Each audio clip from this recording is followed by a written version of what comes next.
they are, how are they going to adapt over into this system? And then speaking of this system, both of these characters interact stupid well with the system. Okay, hold on, EXDP to just remove interacting with the system entirely. We are indeed down with it. Perfect parry to Teal. Return back to the heel strike, and now launching Lexitron into this corner. Mistimed the overhead, but we catch it at parent jump out. Okay, how did you even slither under? That's crazy. Yeah, Aki has got one of those, like, it looks like they would give her the low profiling properties on her drive rush just because of how much she's snaking around. But nice, Flux taking a very commanding round one in this set over Lexitron.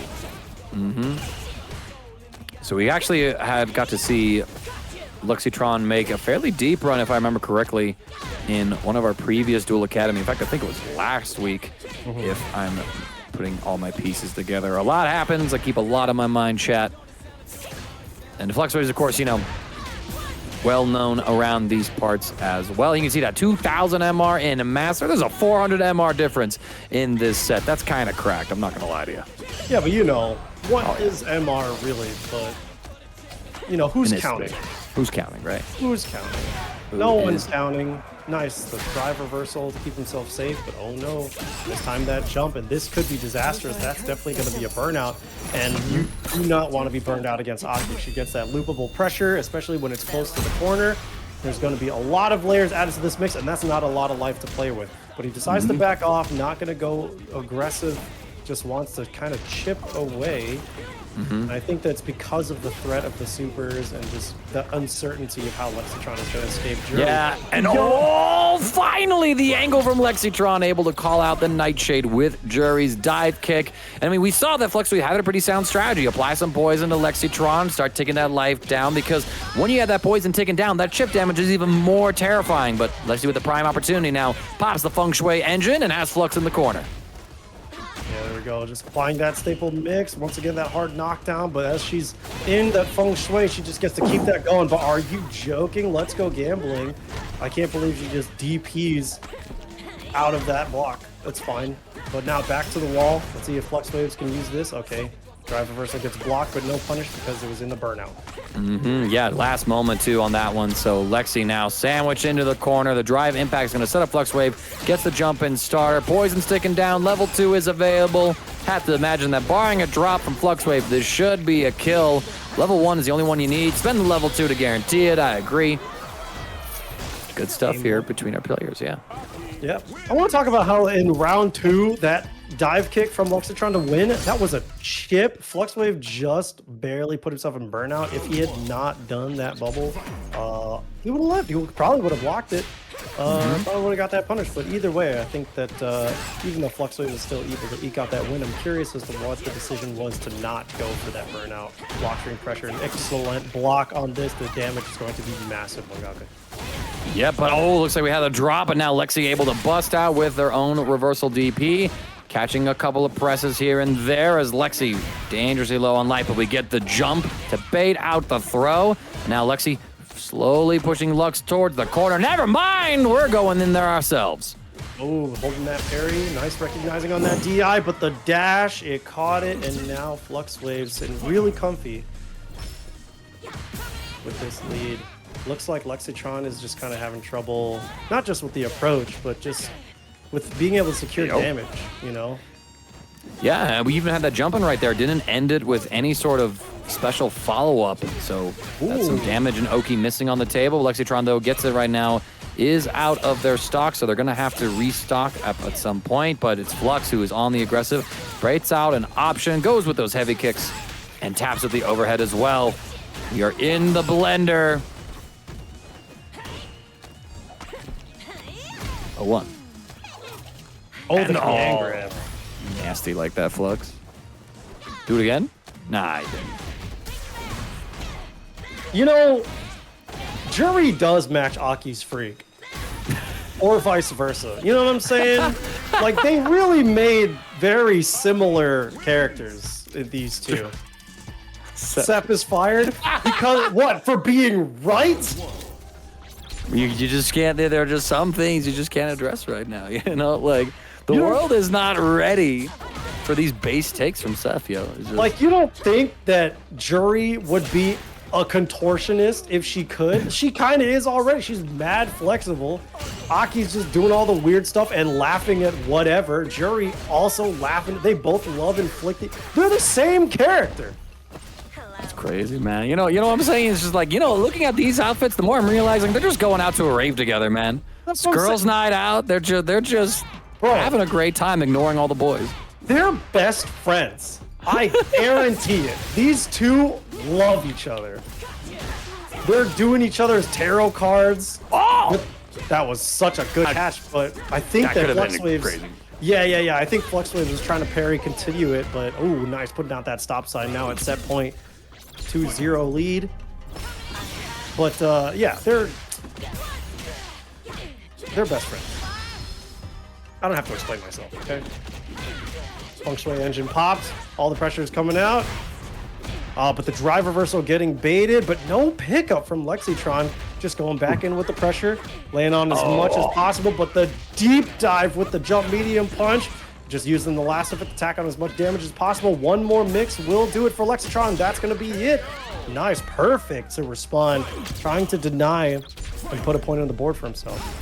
Yeah, and Lexitron able to get 9th place at, I believe, our most recent of Duel Academy nights. FluxWave out from Canada, getting deep as 13th place, out of 144 at Duff City Volume 4, as well as 5th out of Digital Havoc out of 262 players, getting top 8 in a bracket that high, no doubt, full of killers. Flux is worth their salt, but Lexitron trying to apply a little bit of pepper to the table and situation, interrupts the drive rush forward from FluxWave and now activates the Feng Shui engine, puts Flux into burnout. Where is the drive impact, or do we wait? No, we do not. I think Flux is churning butter, got counter hit, did not get the super out, and Lexitron is able to stave off defeat, gets one on the board. Yeah, that was a very close situation for Flux. I mean, he probably was anticipating that Lexitron was going to delay that drive impact just a bit or buy himself enough time to react to it. But no, Lexitron went straight into it. Flux was not buffering, and now Lexitron is on the board for himself. Nice. Oh, well, it was a parry, so kept himself safe. Unfortunately, didn't get the perfect parry, but good stuff for Lexitron to try to prevent this endless pressure seemingly from Flux. The stop sign too. Looks like Flux is in huge control. Oh, there it goes. Got him back in that corner.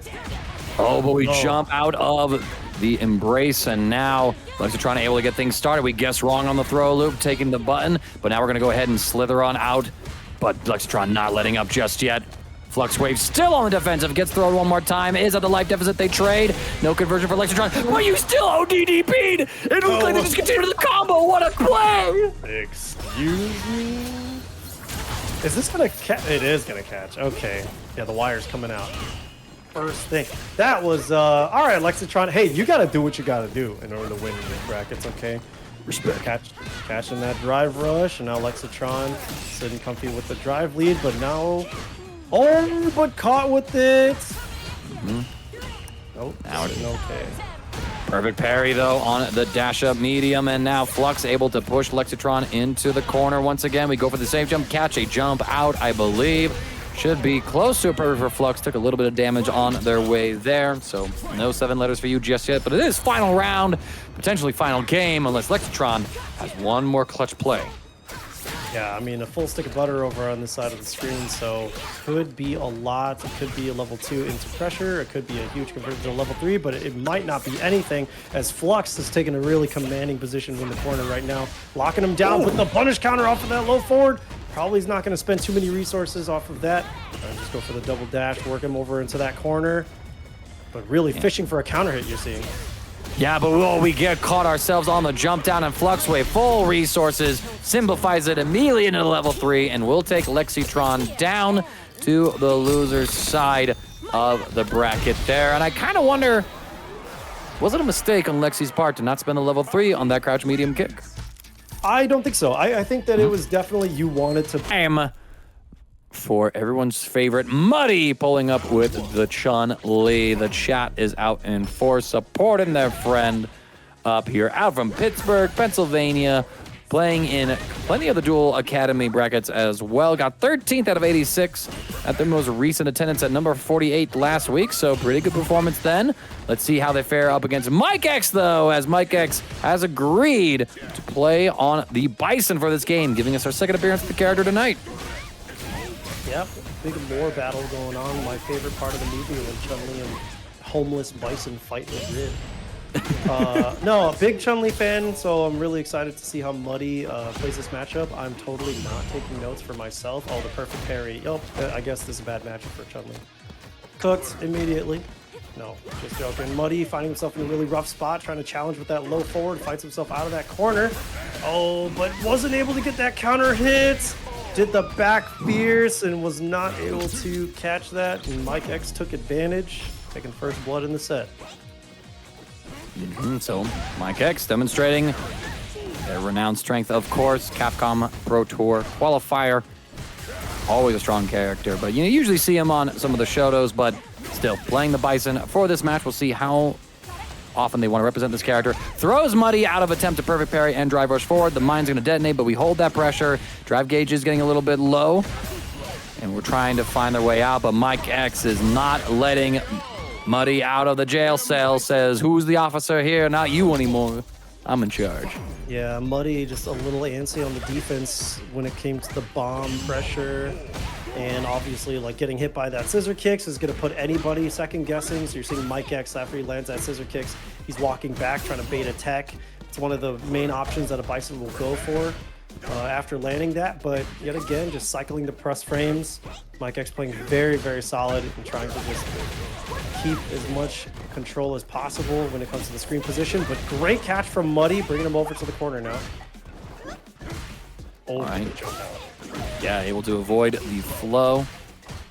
The center entity stream, as I recollect. Mike X, though, using these tools amazingly well. The overhead target combo comes through. Punish counter on the throw attempt. We try to get jump out of the corner, and Mike X just mauling through Muddy right now. I believe in you, Muddy. Dig deeper. Looked like Muddy tried to go for air legs, bait something. Ended up doing a full jump out, but Mike X was just ready with that catch as usual. So look at this. That stand fierce, catching the whiff punish with the scissor kicks. This is going to be huge. You have the back fist combo, setting it up, block that, and you are so dead. This is going to be incredible amount of damage.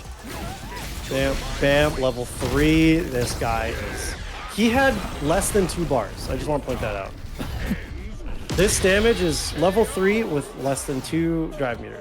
He does so much damage. Yeah, just the bomb was planted on there. Psycho Crusher able to get the launch, and that's where so much of Bison damage is locked behind. Having the Psycho Mine on you, and then empowering your special moves to give them additional properties. Drive Reverse is going to come up as well, a tool that Bison is going to make a lot of use of since he doesn't have like a true invincible reversal outside of supers. No, but he has the sickest drive reversal animation known to mankind. He drop kicks you in the face, dude. That's so sick, actually. I hate this character, but that is badass. Objectively, that was so cool. Yeah, I got to take that throw. Perfect parry, though, working out really well for Muddy. Hopefully, this is something good. Oh, does not catch that whip punish, and hopefully that's not going to be the start of something disastrous, Mangaka. I'm really worried. Yeah, we're just going to take the pressure. Looking for a reversal. Muddy holds. Gets caught, though, by the Psycho Crush. And now locked in the corner once again. Mike X just walking him down. The crouch medium kick, though, is going to work. Spinning kicks to get some Oki. We block the overhead. Well, we said do it again for one time. Let's go. The double overhead from Muddy. Mike X could not watch the dome twice. Knock the cap off. Muddy finally on the board. Is hopefully going to be able to take this game and deny that point from Mike. At first, you don't succeed. Try again. And now Mike X baits out the throw attempt. A little bit of damage here. This time Muddy gets caught jumping, I think. And we try to take the turn back, but look at this. Mike X just autopiloting the pressure so incredibly well that Muddy, even that button in between, wasn't able to stop him. Good anti-air. Immediate attack on the throw. Mike not wanting to be put into the corner. Catches with the crouch medium punch. Closes out that round. Muddy, can you stay alive in winner's side? Yeah, Mike X sitting at just outside those ranges, buffering that crouch medium punch, working out decently. Oh, but that knockdown actually kind of worked in Muddy's favor. Zeal's able to put himself in a better screen position. Now has Mike locked down. No whiff punish there, but there it is. The back fist combo planning that mind call with the overhead. It's going to be big. Gets the OTG. One more hit is all Mike X needs. Plus on block with the Psycho Mine. Not able to reach those scissor kicks as Mike X just holds spacing. Muddy being as crafty as they can, trying to get Mike X to flinch. But at this point, you know, if you're Mike X, any throw is fine to take, even if it puts you into the corner. Watch that air approach. Mike is kind of getting antsy. You can tell he wants to escape this back. His back is to the wall. There it is, the jump, but he wasn't prepared. Muddy, and now he gets caught with that crouching strong. Mike X has been using that so well. It's a huge effect in this entire set. Now with the inclusion of Terry, you might just, it's gonna be such a dream, right? Where you see Terry and Ryu on the screen together. I'm so excited. I don't know. Maybe In a proper fighting game. Well, hey, hold on. Let's not talk about, you know what I'm saying? Listen, we don't do that here. Listen, I'm back in 2001, okay? That's where I missed them. Hey, well, SVC Chaos Collection is out now, okay? Hey, check it out, yo. Yeah, it's, I'm very excited for that character. Maybe Neo was cooking when he was saying we should be fired for not talking enough about him, but look at Paladin cooking up something of his own. Damn, the damage from Ryu yet again. High as hell. High as hell, Dresden though. Getting started here with the Jamie. Throw does get avoided. We got some plus frames. I think we were looking for a reversal there, which would have been a huge call out since Dresden was quite low on the drive gauge. Paladin now low on his own. Okay, punish counter on the landing. I almost expected DP. It looked like Paladin was ready to go, but in that crouch position, might not have been able to find the input in time, so. Yeah, finds it there. I definitely can tell that Dresden is very uncomfortable when it comes to the screen position. Like he's really trying to find a good spot to dive kick, a good spot to drive rush, a good spot to press a button, but Paladin is just sitting still, you know? Like Paladin was more than fine walking himself over to the corner, but Dresden was more than willing to take the space, but just didn't feel like he had advantage, you know, didn't feel like he was able to establish offense. Paladin, absolute Giga Brain EXDP routes. just he moved in, time to DP. Yeah. It beats strike and it beats throw. Incredible decision making, we'll say. Plan. That was dumb. Quite. Here we go, able to catch, using the medium Tatsu now for the Okazemi. Trying to walk forward, apply a little more pressure. Okay, but here we go. Yes, hopefully getting some big damage, but just securing the drink at the very least. A lot more ways for Jamie to get access to those drinks, of course, especially in his throw knockdowns. But here we go, Paladin able to cash out with the Hashogeki. Take another round here, looking pretty strong so far. Yeah, Dresden needing to be on point with locking Paladin down. Nice movement from Dresden. One of Jamie's specialties, just going for those wish punishes. Okay, nice. Back throw though, interesting. Yep, the crouch medium kick though going to catch. We're gonna get up to level 3 as well. The command throw is online when we just need one more for that ever important level 4 to unlock the Key Spirit Master, as I think Capcom tries to refer to him as. Because, you know, it's a key drink. He's raising his key, that's all it is. Right, yeah, he's you know, letting his chakras loose. With the drink. Oh, nice. Yeah, I wonder if that was if he was prepared for either the drive impact or the you know, overextending option. But either way, around on the board now. Getting a drink in the tank as well, and Paladin just being reserved, you know, drive rushing forward, but then canceling him short with the crouch lights, trying to see if Dresden. I'm thinking of every way I could possibly pronounce this name, actually, because I'm like, damn. I'm seeing Dresden. Yeah, it's Dresden. Dresden. Because my brain was like Dresden or something. Can't like I don't know. Like Dresden. Dresden. Dresden Derulo. I don't know. Oh, Just gotta come out. whoa, we went in two completely opposite directions with that one, bro. You said Dresden Derulo. I said can't forget about Dresden. This goes to show that The FGC is beautiful. A mix of cultures. And a mix of character strengths right now. I'm really saddened to see that Jamie, despite all of the buffs, has not been able to put up the results that instill confidence in the Jamie players. But yet Ryu players are just going strong. They don't give a damn, dude. Yeah, no, quite true. And again, you know, one of the shadows that you just don't see at that high level. I feel like, you know, whereas Ryu has like that huge damage output, there's still quite a bit of utility that does sort of lack in the character, right? Like you compare him to Ken, right? And Ken, he does good damage. I think Ryu edges him out though in like the ideal circumstances for himself. But the fact that, you know, like in this position, right, that Jamie's in, if this was Ken, you know, if you get hit, you're in the corner all of a sudden, right? Like that's huge. That was such a sick route. What the hell? Like he can end combos and sweep like optimally? Interesting. I was really surprised. Yeah, I would love to see that. All right, Paladin just showing us something here. And Drason, Palm. We're going for the palm. I heard somebody in the chat was saying that if Terry gets added to the game and they give him max mode, we're going to see some Yun problems. I honestly think that Jamie hasn't been buffed enough, dude. He should get Ganagin. Give it to him. Don't be a coward. Do it, you cowards. You won't. You won't. There you go. Huge combo right there. We don't have to see actual Ganagin in the game. Oh, and there it is. The scaling, though. Is he going to pop that level 3? No, he's just going to go for one more guess, and there it is. The empty jump low.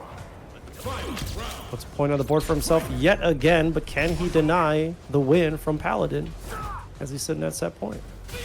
Pretty good spot, I think, to have the opportunity to do so. Able to hold on to all of his super gauge, right? Recognize that he had plenty of life ending that last round, so he didn't need to cash out immediately. Wasn't really pressed for it, just had to get one more hit to effectively close it out. So good decision-making that was rewarded thusly. Now we're seeing Drason trying to find the next opportunity. Paladin presenting Hadokens and Fireballs, checks the drive rush perfectly. Into the level 3 we go, just to regenerate some of our own drive gauge and start applying pressure. Yeah, that's going to be a massive damage lead, and you know Jamie not one for huge damage unless he's raw, but actually catching a whip punish into the EX Tatsu juggle. Man, Ryu combos, when you do see them, they're so stylish, and I love seeing often crazy, you know? Max mode level 2? Are you insane? That's wild. I mean, hey, you know, in a game that has things such as Lightning Beast, Feng Shui Engine, possibly not too far out of line for it, as we have. Are they gonna do it to Mai too? Then is that what they're gonna do? Give her max mode on level 2? The same? No. Anyway, Fierce. Love seeing Kimberly on the screen too. Up against V-Star. So Blanca up against Kimberly today. Blanca, a character that we really didn't get to see too much of at EVO. Mena RD got eliminated at 17th place, as I recall. I can't recall if that was on stream or not. Had it worked for most of the weekend. I did catch the top 6 at least. And V-Star Kimberly, another character that you just, oh my god. Oh my god. Oh my, the run stop pressure. You're a crook. You're a criminal. You got away with robbery, and it looks like V-Star caught that on stream level. We'll see, man. That was a lot of really good pressure. V-Star was not willing to contest. And it looks like it's not stopping here. The momentum is just staying strong. Oh, but actually blocks that overhead. Perfect. Yep. We managed to escape the situation. Both these characters with strong Okazemi pressure, using their limited tools. Kimberly with the paint cans. Blanca with the bomb. Chans, but hasn't really had to pull those out just yet. Up ball is going to stop some of the pressure. Huge jump in with the fierce kicks. Roundhouse, I should say. And now, Lightning Beast is engaged. Which side are we going? How did you block that? Oh, but there's only so much you can do. Exactly. Only so much you can block. It looked like Yo Fierce was finally coming out of that pressure, able to establish momentum, but no, one more EX Blanca ball, getting himself out. That couldn't argue 3 of them in a row. 3 for 3 so far in the set. Yo Fierce had the kill, but unfortunately wasn't able to convert into a super, but the perfect parry gonna start something really good for him. Oh, and the block. You thought you could do it again. Absolutely not. Fierce is out for blood this time, and he's got a bead on all of your pressure sequences. Uh-oh. Yeah. maybe not. Hold on. Level 3. It's not going to burn out. I don't think, just because of how well it's scaled. Ooh, but real close. Very, very close. See, the DI comes through, but so does our reversal. V-Star trying to stay in this game 1 and making it as difficult as possible. Now both fighters are in burnout. How they deal with the run-stop pressure. Finally, the throw comes through. It's game 1 over to Fierce. Yeah, that was a pretty hard-fought game 1 too, it felt.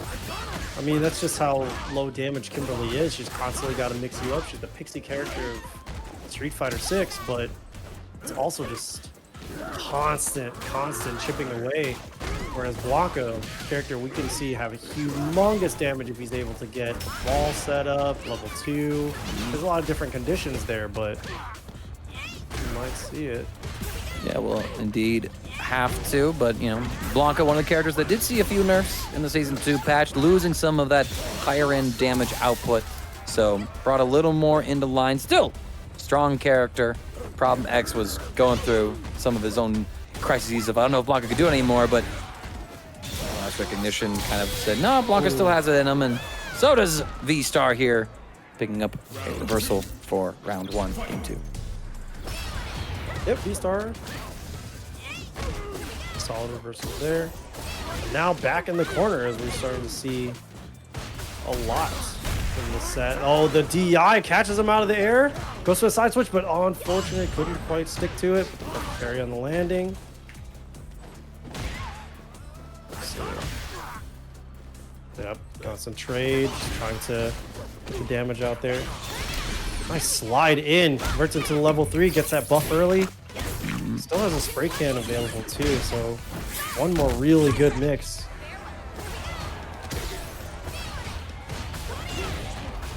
Oh, sets that out. Just goes in with the throw. One more. Yo. Burned himself out though, so the mash. Tying it up though. Yes, indeed. Drive rush is going to catch. Fierce want to get something started as well. Will get hit by the punish counter.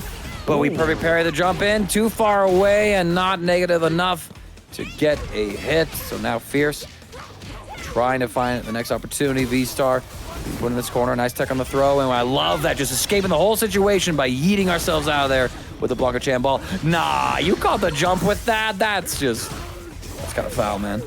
And the string into the lightning beast.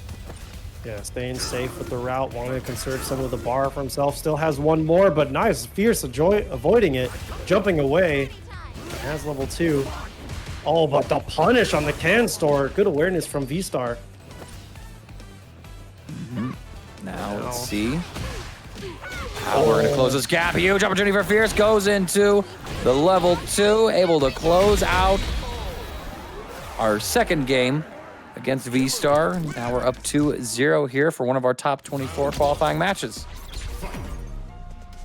All day, every day. Love Kimberly Supers, man. They're always so cool. Like, all of them are so sick. She's such a cool character. I'd hard agree with that one. I think, wasn't it a Kimberly cosplayer that won the cosplay contest at EVO? I can't remember. I can't remember if it was a Kimberly cosplayer or an ABBA cosplayer. I saw Kimberly. Maybe there were a couple of them, right? But, you know, she had like that outfit 3 on, that ninja outfit of Kimberly's. That's such a tight costume. Yeah. I can't recall. I'm going to take your word for it. All I know is I just saw a picture, but it's sick. Either way, the love for the character design is also cool. And there we go. Fierce putting himself at set point against V-Star. Hasn't spent level 3 just yet either. Oh, boy. Huge catch and pickup right here. So meaty. Doesn't even go for a route into the level 3, just wants to set up that bomb, and it actually keeps him safe because the EX up ball is such a long animation. No punish there either. Such a strange range. Block. This is absolutely dead. Yeah, we're going to extend here as well in the jump. We get the OGG to launch, cancel into level 3, put on the tunes, and put Blanca down to loser's side. Fierce will advance on to our top 24 winner side. Kimberly wins. Do you think Kimberly makes playlists or she listens to albums? where they're these big, epic feeling things. It's just, oh my God. Getting to the end of it after a long journey, that's a vibe and a half. I think of an ending like Orbit Culture's Star of Amnesia album. That one has a killer ending soundtrack to that one. And actually, one of my favorite albums, House of Golden Bones, Stone Sour, Part 1 and 2, concept albums, sucker for that shit. You gotta put me on, dude. Send me those albums. I'm so stoked for that. I absolutely will, you know. For sure. It's a little Slipknot slide project, but Lord Float, Enzo the Hokage, main stage stuff. I'll tell you more about Stone Sour. Yeah. This is tight. Okay, Enzo not going for the side switch, just making sure they can connect. Once again, seeing Ed versus Ken. Street Fighter 6's favorite blondes, I would say. Yeah, good. Forgot about Cammy. Yeah, of course, right? You know, I mean, you know, we don't discriminate here. All blondes are beautiful. Everybody in this game is beautiful. But, Mikey. okay, Enzo, yeah, coming straight home and getting right back online, trying to win this bracket. Must be nice to be that young, just so full of energy. You know, probably had his parents drive him down or something like that. Got to sleep in the car ride home, all refreshed and ready to go tonight. Yeah, this kid is, he's just riding the hype, you know? Like, at that age, you just got so much energy, especially when you're winning, you know what I mean? True. No, he's so good for his age. I can't wait to see what he grows into, right? Because, you know, who knows, right? I mean, we got to see the 17-year-old Ending Walker get third place at Evo today and yesterday and play incredibly well, you know, out of like 5,000 people that signed up for that bracket. Yeah. That's just absolutely insane. So who knows where we're going to see Enzo in a couple of years if the young lad is able to keep this up. Oh, yeah. I mean, you know how old Ending Walker was when he was tearing up those Street Fighter 5 brackets, man? He was very similar in age. And same thing with Noah, back when Noah was really putting up those results as well. Okay, the double drive rush going into the level 3. That's a dead Ed. For sure. Dead Ed. For sure. Dead Ed. Dead Ed. Dead Ed. Dead Ed. Dead Ed. Dead Ed. Dead Ed. Sounds like the Street Fighter 5 disconnect noise. Dead Ed. Oh, huge punish counter. Oh, man, this is looking really great for Enzo the Hokage. You try to wake up parry, then it was throw. You try to throw, and Enzo just a little too far away to actually get that throw punish. A little 2+ there. Oh, here we go. Opportunity here for Float.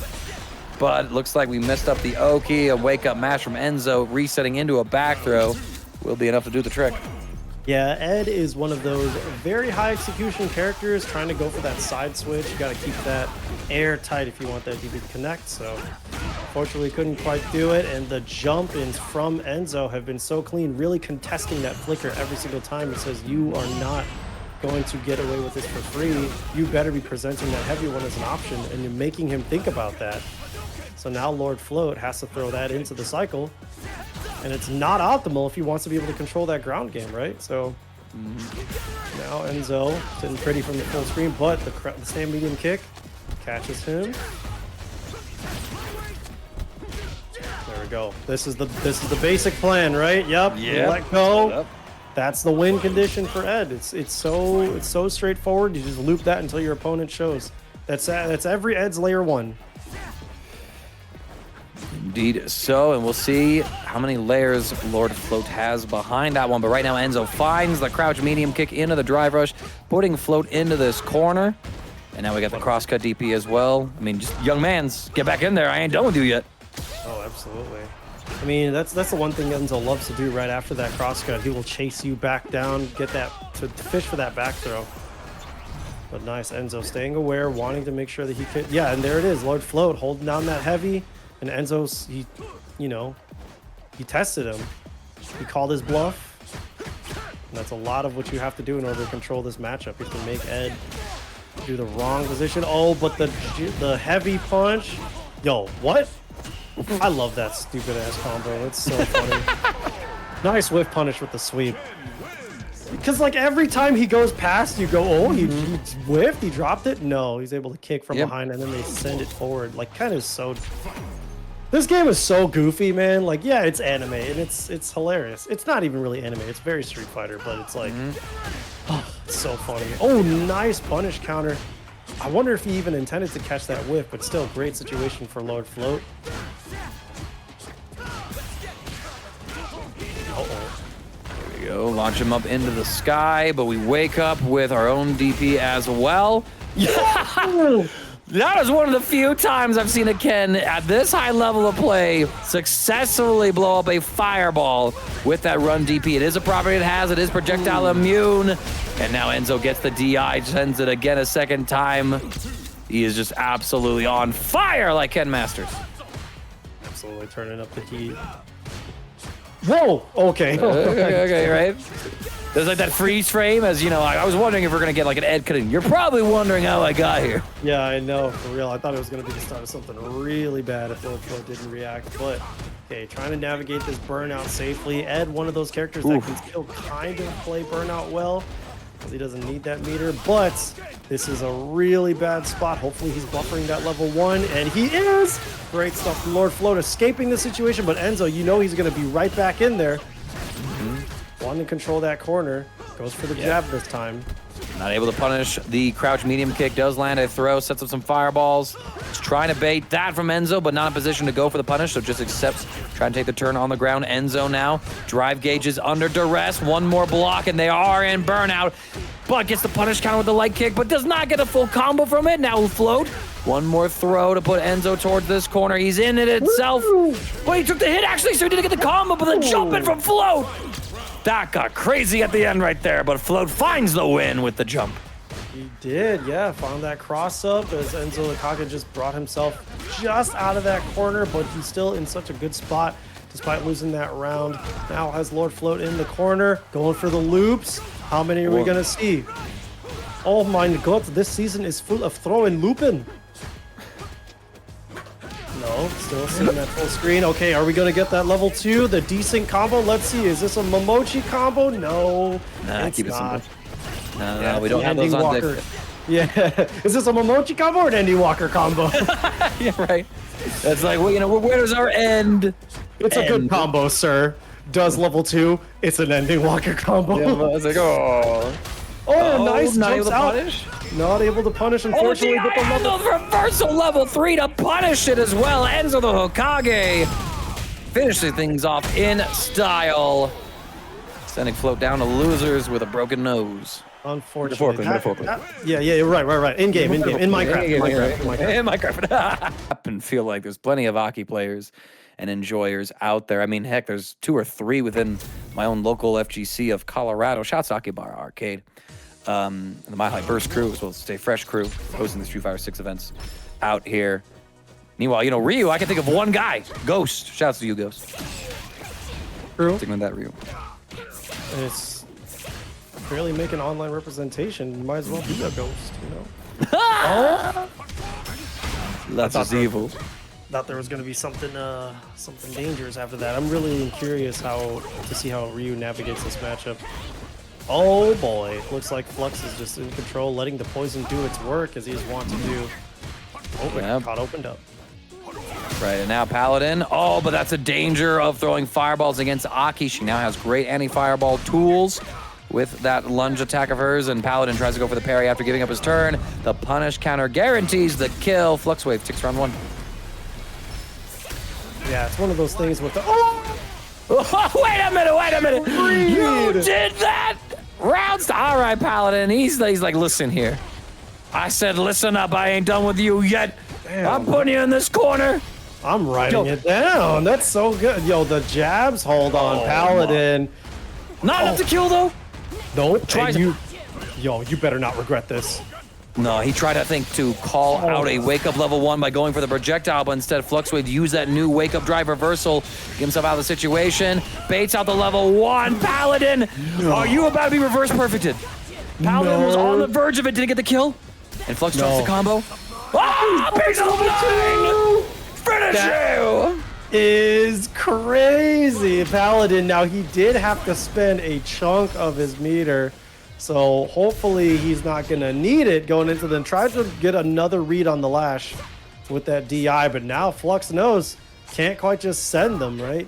So we might see a pool get... You're joking. It's getting really active in the neutral right now. Yeah, the Cruel Fate able to catch on. Now Paladin pushed back into the corner. Flux just taking that mid-screen positioning, denying the jump-ins, setting up more poison to slowly tick away at Paladin's life. But the sweep comes through. Paladin now with some offense here. Drive rush to maintain. Several throws in a row as Flux has decided we take throws in this household all the way to the corner. Drive reversal jump debated by Paladin. Goes to the side swap as well. Frames. Goes for the parry.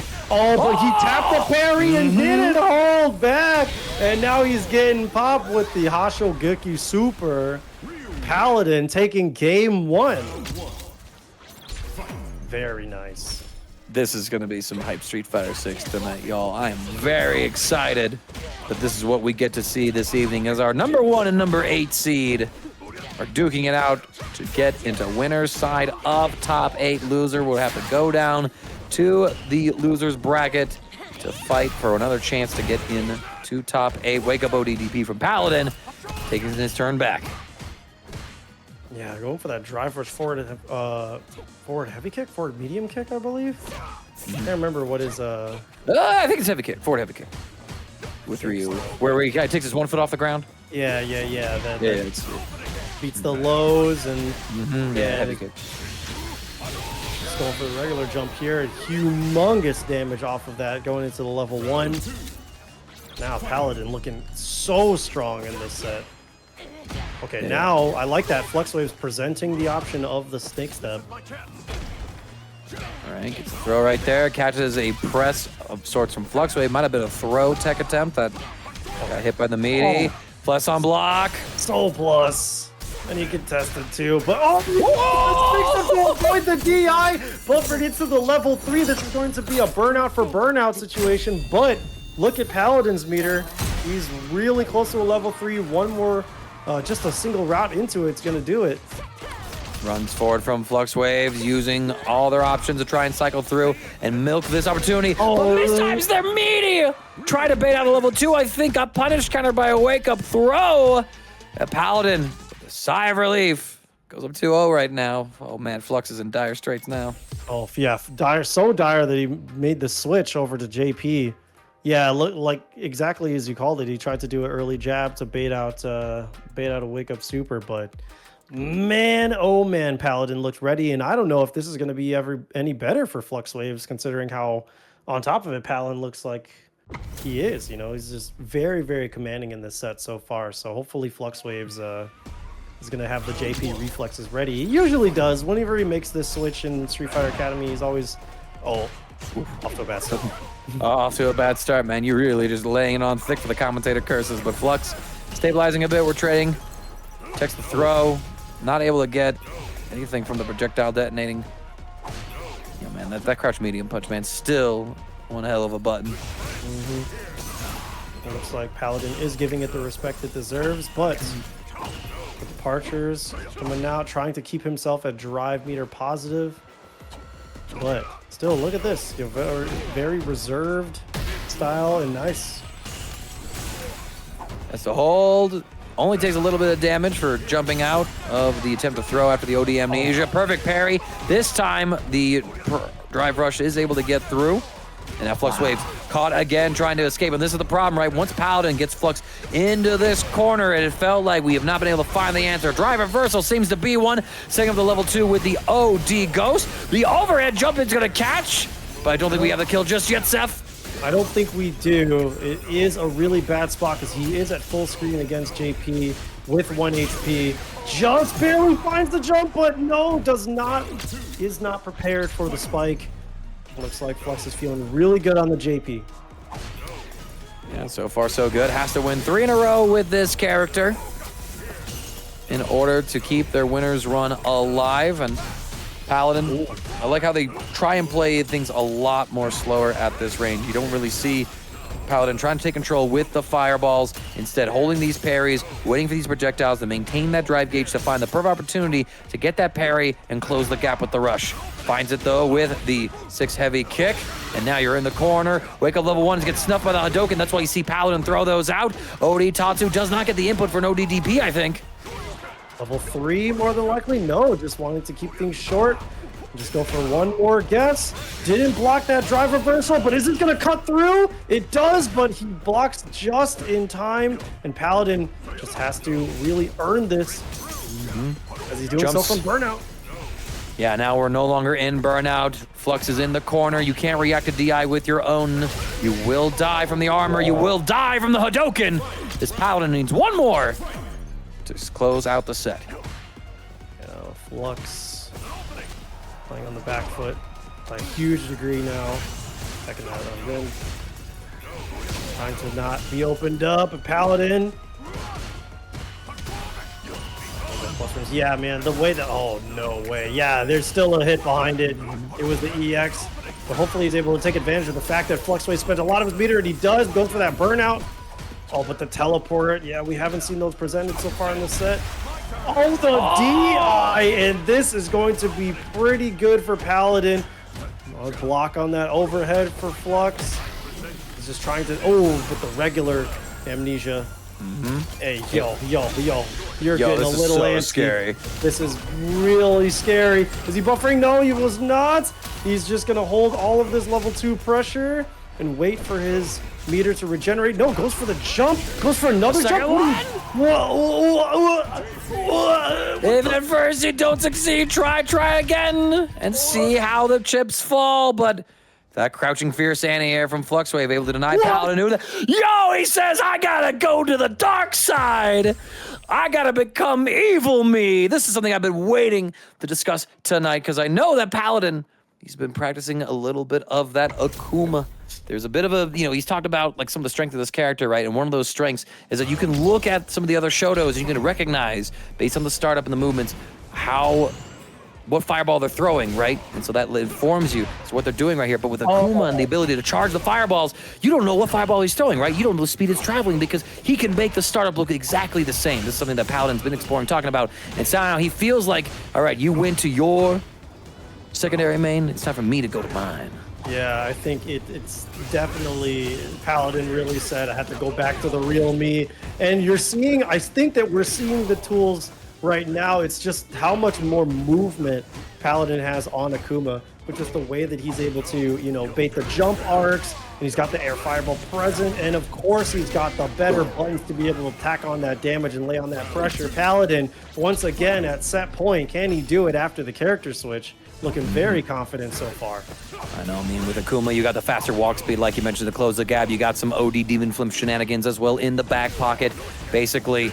And as well as incredible fireballs, right? You're able to charge, potentially barrel through some of the ghosts. But Paladin trying to not let Fluxwave get set up at the full screen. Gets caught, though, so Flux gets Spike set up. Nice air throw as well. Immediate drive rush into the impact to burn Fluxwaves out. And now Paladin in full control.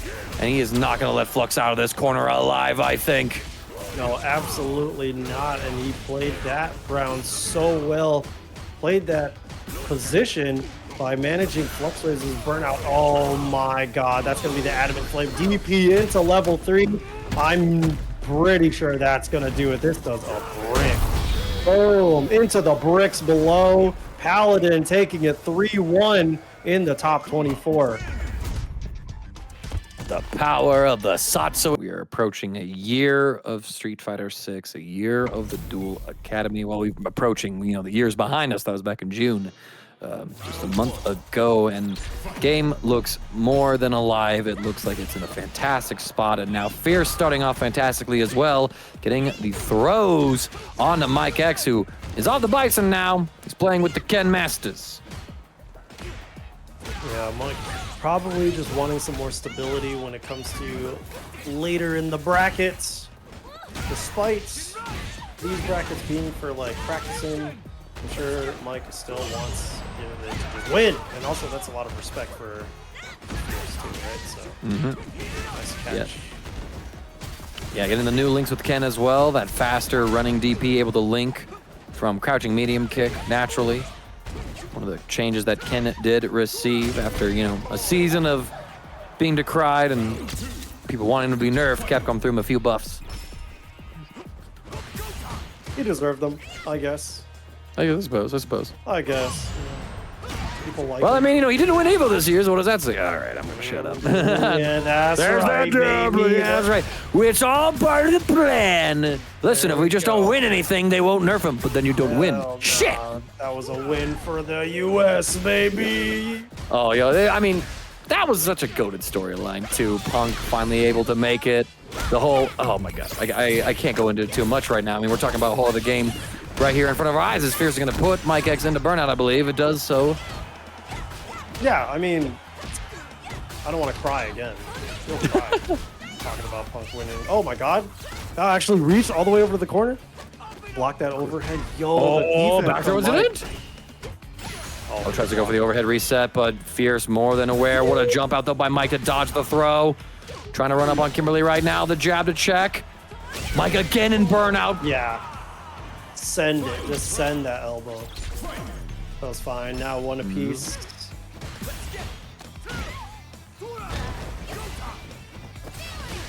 All right, let's see. He's able to catch. They get the short trade there. Perfect parry, though, for Fierce to maintain their offense.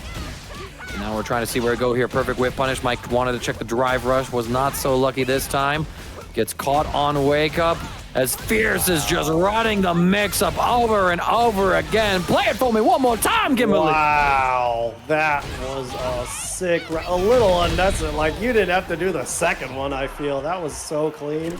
But did you see the route into that mix? He did the dash. He did the command dash and then just micro walked back to bait that throw. Like, this character's got the movement when she's got the movement speed buff, though. But do she have 10 damage? I don't think so. The drive rush jab still very strong despite that nerf. Man, I feel like they said, yeah, we're nerf drive rush jab, and Ken players were dooming. And you know how often I see it blow stuff up? All the time. It's like it didn't change whatsoever. That's what I'm saying. Nice DP to respond, knowing that there's additional hits. Now, I kind of feel like one of the things that come in this age of modern fighting games, right? It's not about gutting a character necessarily. Sometimes that does happen with many characters, but it's never about like making them dysfunctional. It's more about making them into a state where, okay, they probably should be more in line with what their archetype needs them to be in some ways. Now, some of the result of that, of course, is that, you get an outcome like JP, where a lot of people drop him just because he doesn't hit as hard as he used to. There's a lot of situations there he would have cleanly won before, but now there's a weakness introduced to the system. Or even like Zato in Strive, where, character just can't really function in the current metagame. But, you think you kind of see like these smaller nerfs to take some of the edge cases off to bring the character into a more healthier state. Something I've been appreciating. Yeah. Ken shouldn't be able to drive rush. Take it away from him. He's already got the run. What's he need that for? Good whiff punish from him. But he's still got to deal with the additional movement speed from Fierce. Now he's just whittling. Oh, churning that butter, young man. Absolutely. That's going to be a decent chunk of brick on that burnout, or not on the drive gauge, but not burnt out just yet. There we go. I can speak. But Fierce trying to back up, keep it safe for himself. Oh, we're able to kind of poke a little bit. Fierce has to weather this storm, gets caught by the sweep, punish, counter, thrown out of the parry hold as well. Mike X gonna tie up our set 1-1. Okay. Oh my God, just stand medium kick to check the drive rush. All right, Mike. Dominating the neutral with these Ken normals. Chad has a really good point. They're talking about like, with the way that the balancing is, it allows people to kind of like focus more on their own characters, just because, despite any nerfs that you may get, your character is still feeling okay, right? No matter how many nerfs that Kimberly gets or like how good or bad she is, like we're still seeing Fierce do some damage on it, like so. Even though that was a buff, objectively, Fierce just appreciates that. He would be playing Kimberly even if she didn't have that, right? So, we were making the point earlier about JP's kind of just like falling out of favor, and like how I was saying, JP's were just carried by their character. There are still some players that are sticking to that JP, but for the most part, Everybody's just gone to a character that they feel is like better fit for them now that they've like figured the game out. You know what I'm saying? It's year 2 of the cycle. People are just gonna play who they want to play at the end of the day.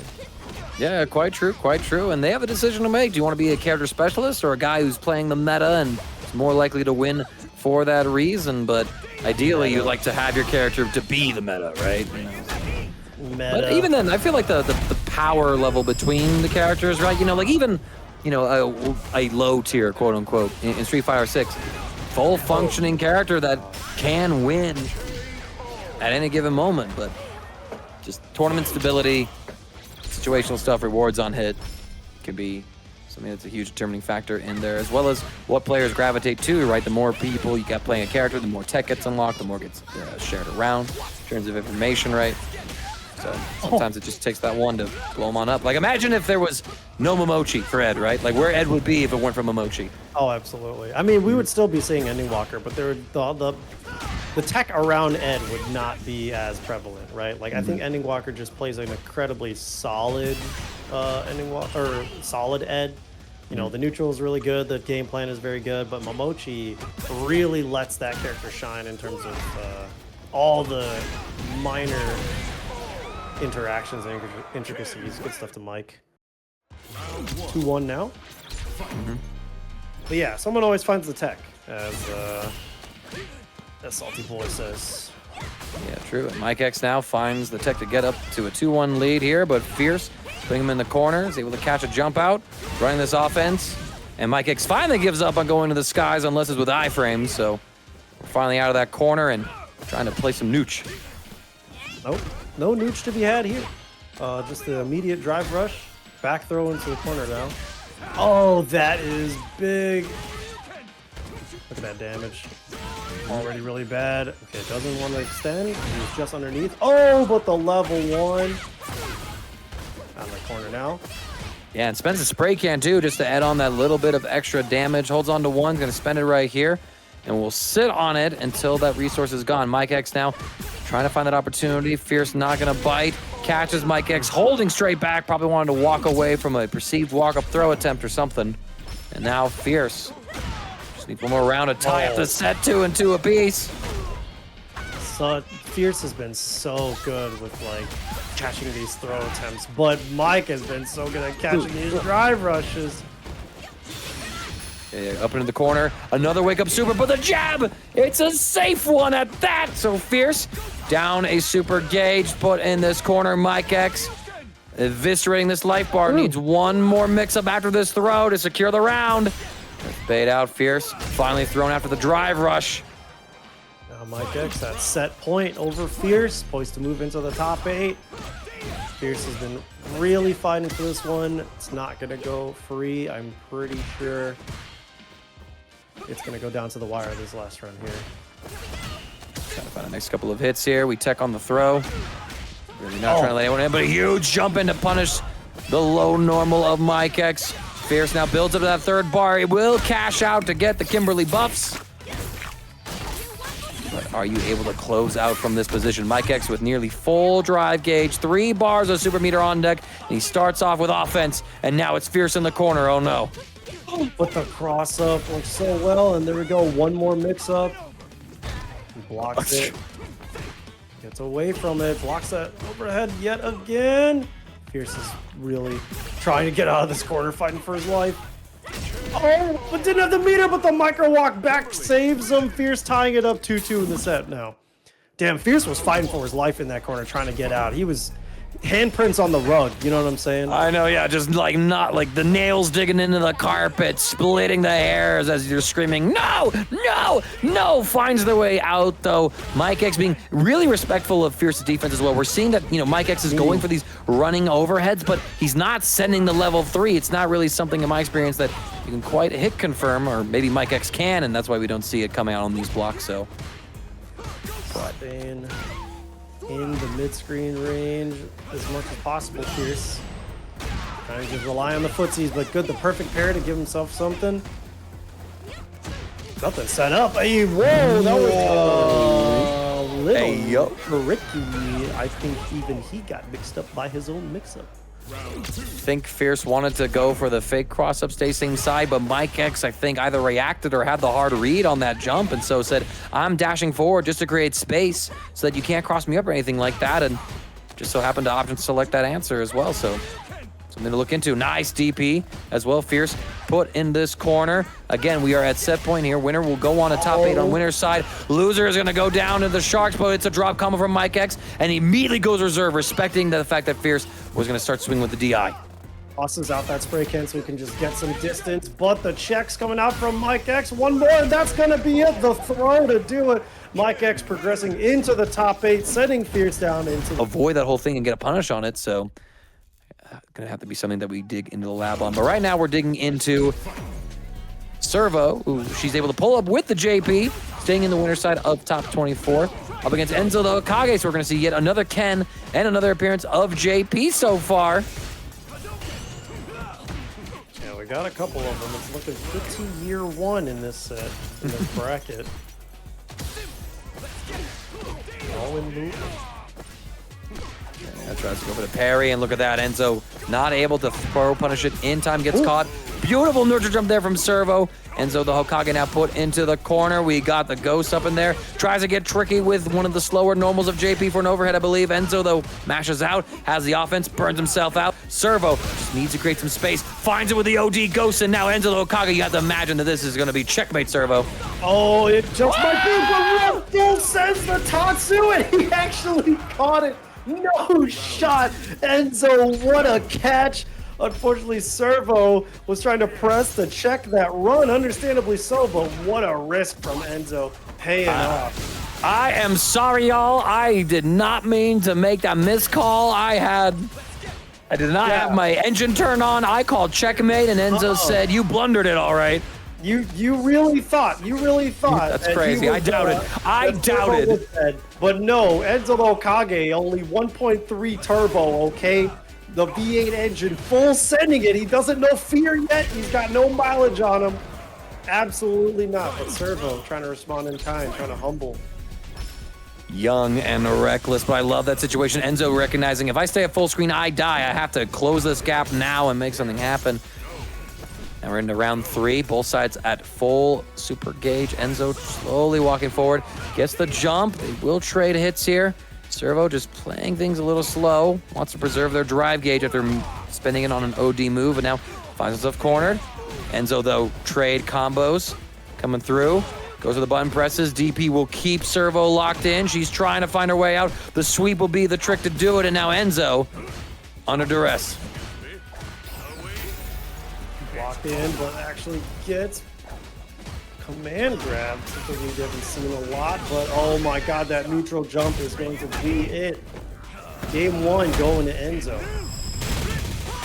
Yeah, no, Servo just not able to really suffocate Enzo in that corner. Saw that Enzo, the one time he tried to go for the parry, finally the command grab came through, but very quickly found the next gap and was able to capitalize and swing the game. All right, catch him at the ankles, and Enzo also pressing his own, saying, yeah, okay, you hit me, but what do you really get from it? Oh, meaty overhead. Well done on the setup. Enzo with the full combo now. Yeah, Enzo, such a good spot right now.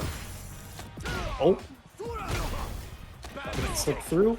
Punish counter, burnout. Nope. Just barely. But the cross cut. And just EXTP checkmate situation. Unless the level 1 came out, I don't really know. It's going to be a really weird interaction for that one. But yeah. You know, Enzo probably could have made a true checkmate with an OD Hadoken instead, would have blown up the level 1, but I imagine that Servo has basically resigned herself to lose at that point, so you're probably not going to scout the level 1 because it's like such a huge investment to try and make that comeback happen in a burnout situation with that life total so low. Servo trying to get a good read. Yeah, trying to go for the command grab yet again, but Enzo prepared this time. So now Servo has got a good beat on that. Oh, backdash. Trying to see if they knew what Enzo wanted with that back throw. Jumping out, burning himself out too. Yeah, but Enzo now still in a good spot. Just needs one more blow to find victory here. Servo, though, starts unleashing the ghost, pushing his Ken to full screen. Checks the dash forward. And look at that, just calls out everything forward, not letting Enzo get anywhere near close enough after that run up Tatsu from game 1. Yeah, taking a big risk trying to go for the dash up there as those spikes were really coming out in spades. Locked down yet again, but the parry into the EXDP, just wanting to get that space. Punish, but no conversion off of it. And again, we're seeing Servo get like these singular pokes and then walk forward to try and go for a mix-up instead of really having conversion buffered behind some of these light pokes. And Enzo has snuffed it out a few times with the crouch medium kicks. I imagine we'll see it once again, but oh my god, Enzo finds another crouch medium, launches into the level 3. Should be able to take this game 2 over Servo. There it is. 2-0 up in the set right now. And shout out to Rose Breyer for the resub. 30 months? Been a minute. Been a lot of minutes. Big ups to y'all. Big ups to you guys in the chat. Evo's over, give me a break. Nah, there are no breaks. This is the beautiful thing about fighting games. As long as you keep playing, there's always another tournament, always another reason to sweat. Backdash, but Enzo still prepared. And it's true, man. Like, yeah, everybody's coming home from Evo. Enzo coming home from Evo, just hopping right back on. We're saying it several times. We're just like so in awe at how much he wants to just be back in the bracket. Yeah, right. Well, like Mike X saying, you know, he wasn't at Evo, he had to miss out on that one. His World Warrior bracket, though, is on Wednesday, so he's definitely trying to be locked in and prepared for that. As you should. Prepare there from Enzo. Oh my god, how? I don't know. Young, youth, you know. Youth. Oh, the prime. Not knowing fear. Not knowing what it's like to pay taxes. No mileage yet in your brain. Level 3. Yo, that killed. That's crazy. This is dead. Oh my god. Yeah. That's insane. Just absolute slaughter. Really felt like as the set went on, Enzo locked in more and more. There was less resistance. But right now, it's finally time for Enzo the Hokage and Mike X to pull up to play some Street Fighter 6 in our top 8 of tonight's bracket, y'all. And it's a Kenmir. Nobody beats me up like me. Yeah, you do be mirror. Old and new. Nobody beats me up like me. That's so facts. God damn. Hey, man, I struggled with depression for 5 years. I know what it's like. I was gonna say, that's like that's the number one self-deprecation joke that you can tell in the FGCA. Nobody beats me up like nobody makes me bleed my own blood. Not me, I guess. But look at that, Mike playing the back foot really well, and now able to bring things back into the mid-screen, keeping his driver page healthy.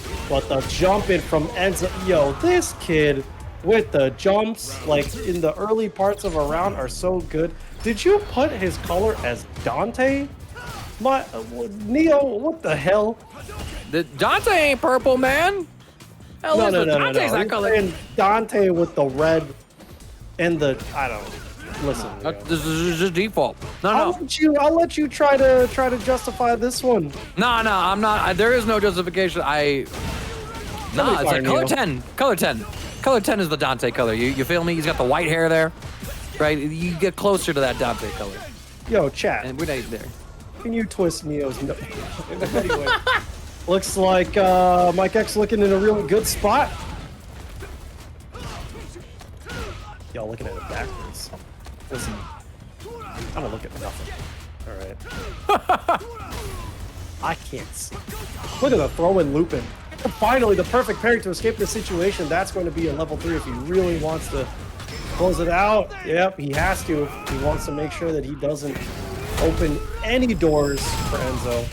Cut him off, rip up his scholarship, deny any future to this kid. Right now, Mike X is role-playing as that bum off the street coming into the dojo that Enzo trains at and says, hey, can I fight one of you guys? Put money on it. I just want a meal, bro. If I fight, you buy my dinner. Yo, kid. You want to check out what's in this needle? It's really dark.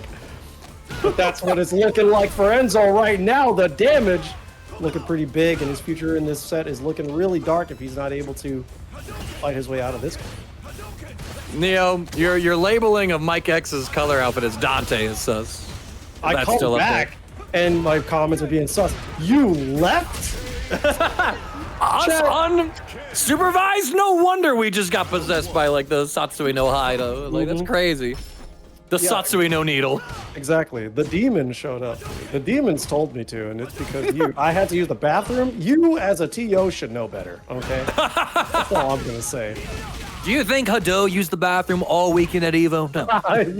That man held that shit. He's got to get the Pampers sponsorship for next year. That's all I'm saying.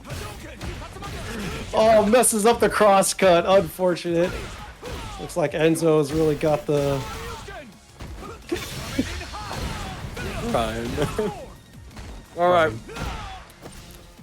Wow. All right. The running kick actually able to catch. We got a throw from Mike X as well.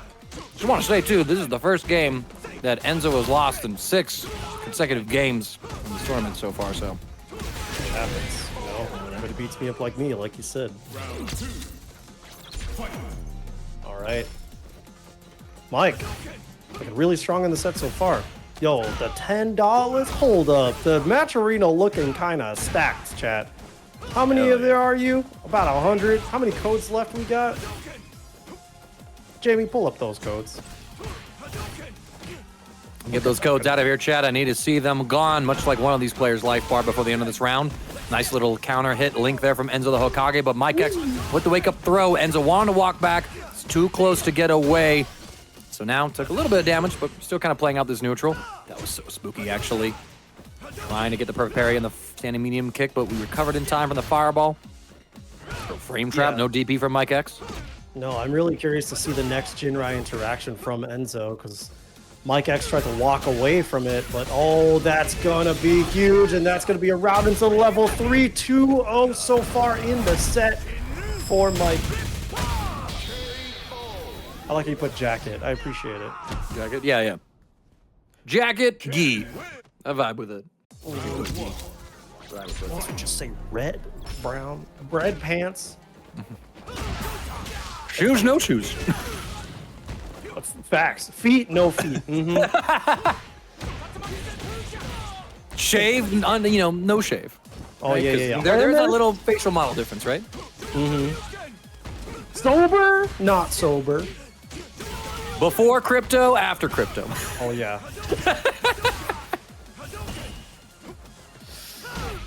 Okay, Mike.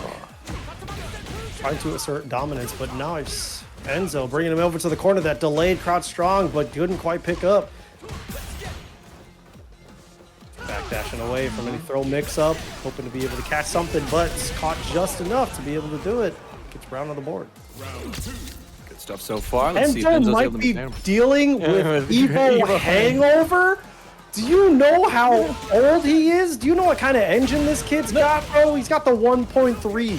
No, I could just see Enzo looking back at his like, yeah, no, that's the first time I realized I was getting old. It's like, shut up. Yeah. Went to Evo, went home to play fighting games. I was tired playing fighting games. He comes back home. He's got like his whole life is a noir film now. It's in black and white. He's starting to wear trench coats, smoking, man. I know these streets ain't what they used to be. These street fighting ain't what it used to be.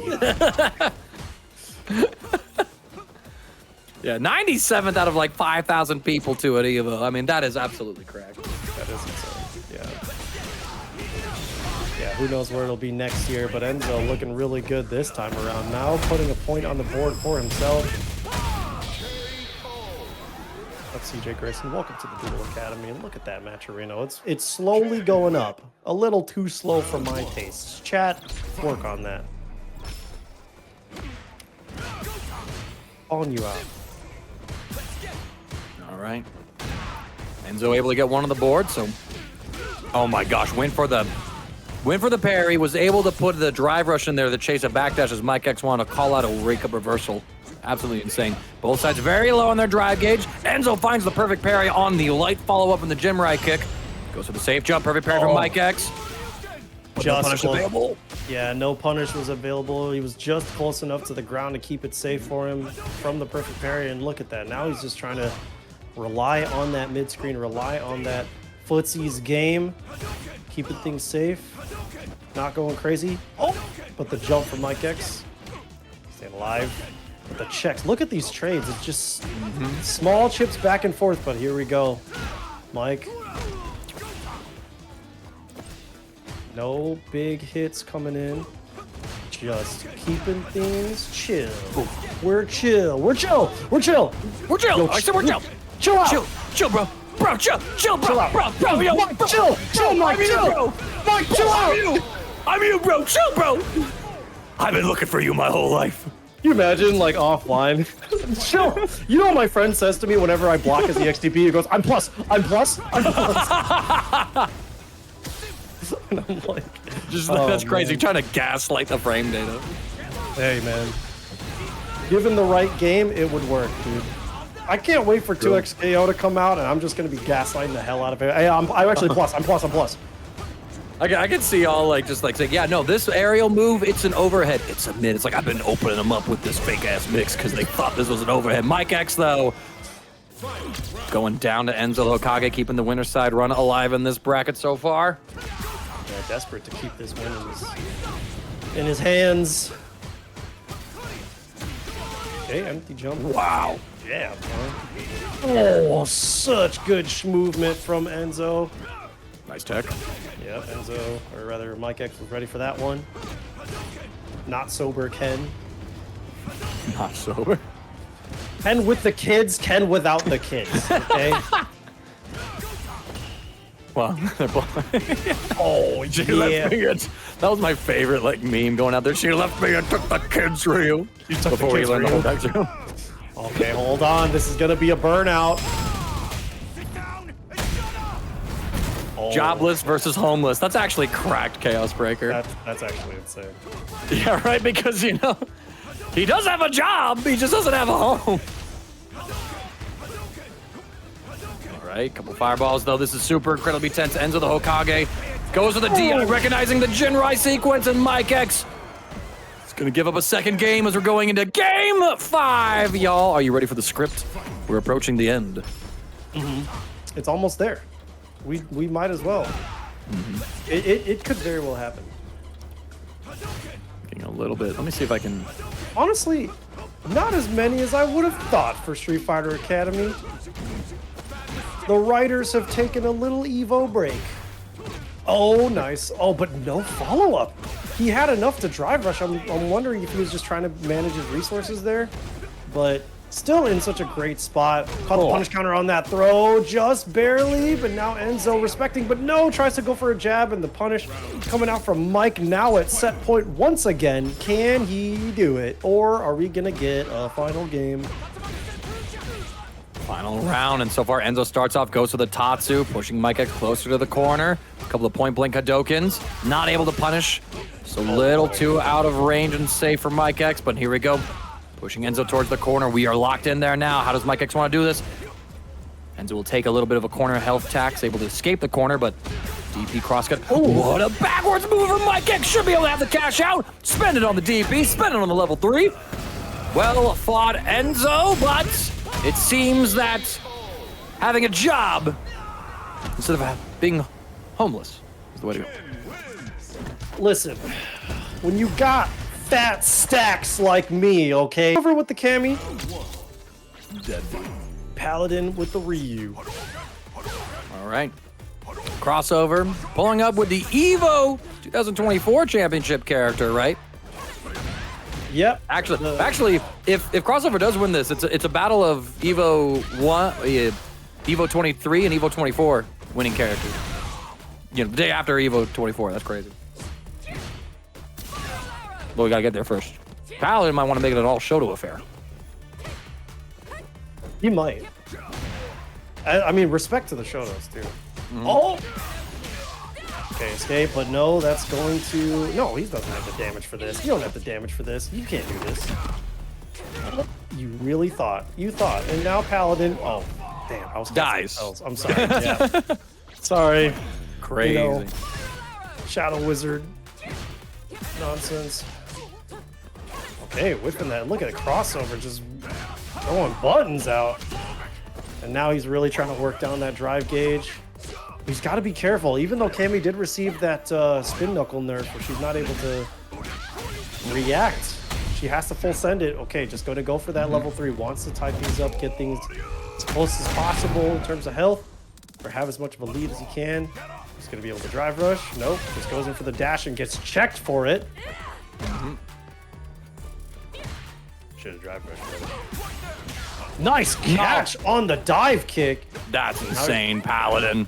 Got him in the corner, really trying to fish for something, but also wanting to make sure he keeps his drive gauge healthy, and it's just about gone. Takes that hit, and he's in such a bad spot as he's trying to get out, but no, bets it all on the DP, and that's going to be a route into a level nothing as he, what do you have? Nothing. Oh my God. Kept it true. Airtight. Like Cammy's pants. Like, you did not. What? Okay, sorry. Tight like Ryu's muscle.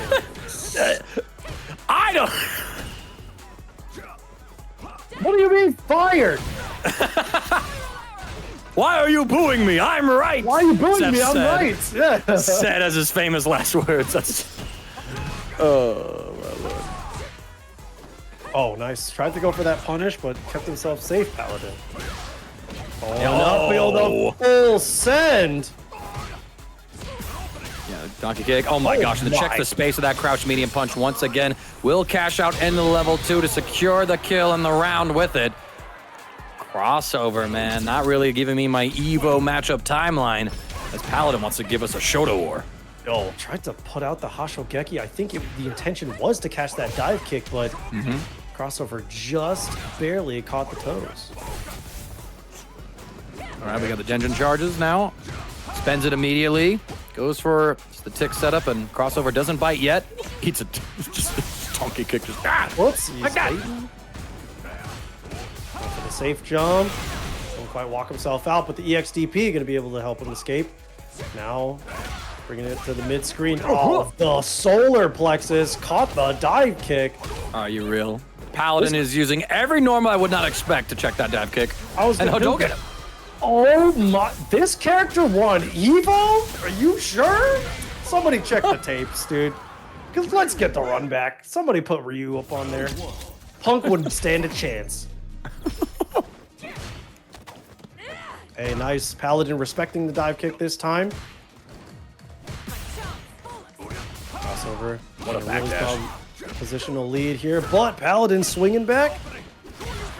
TP!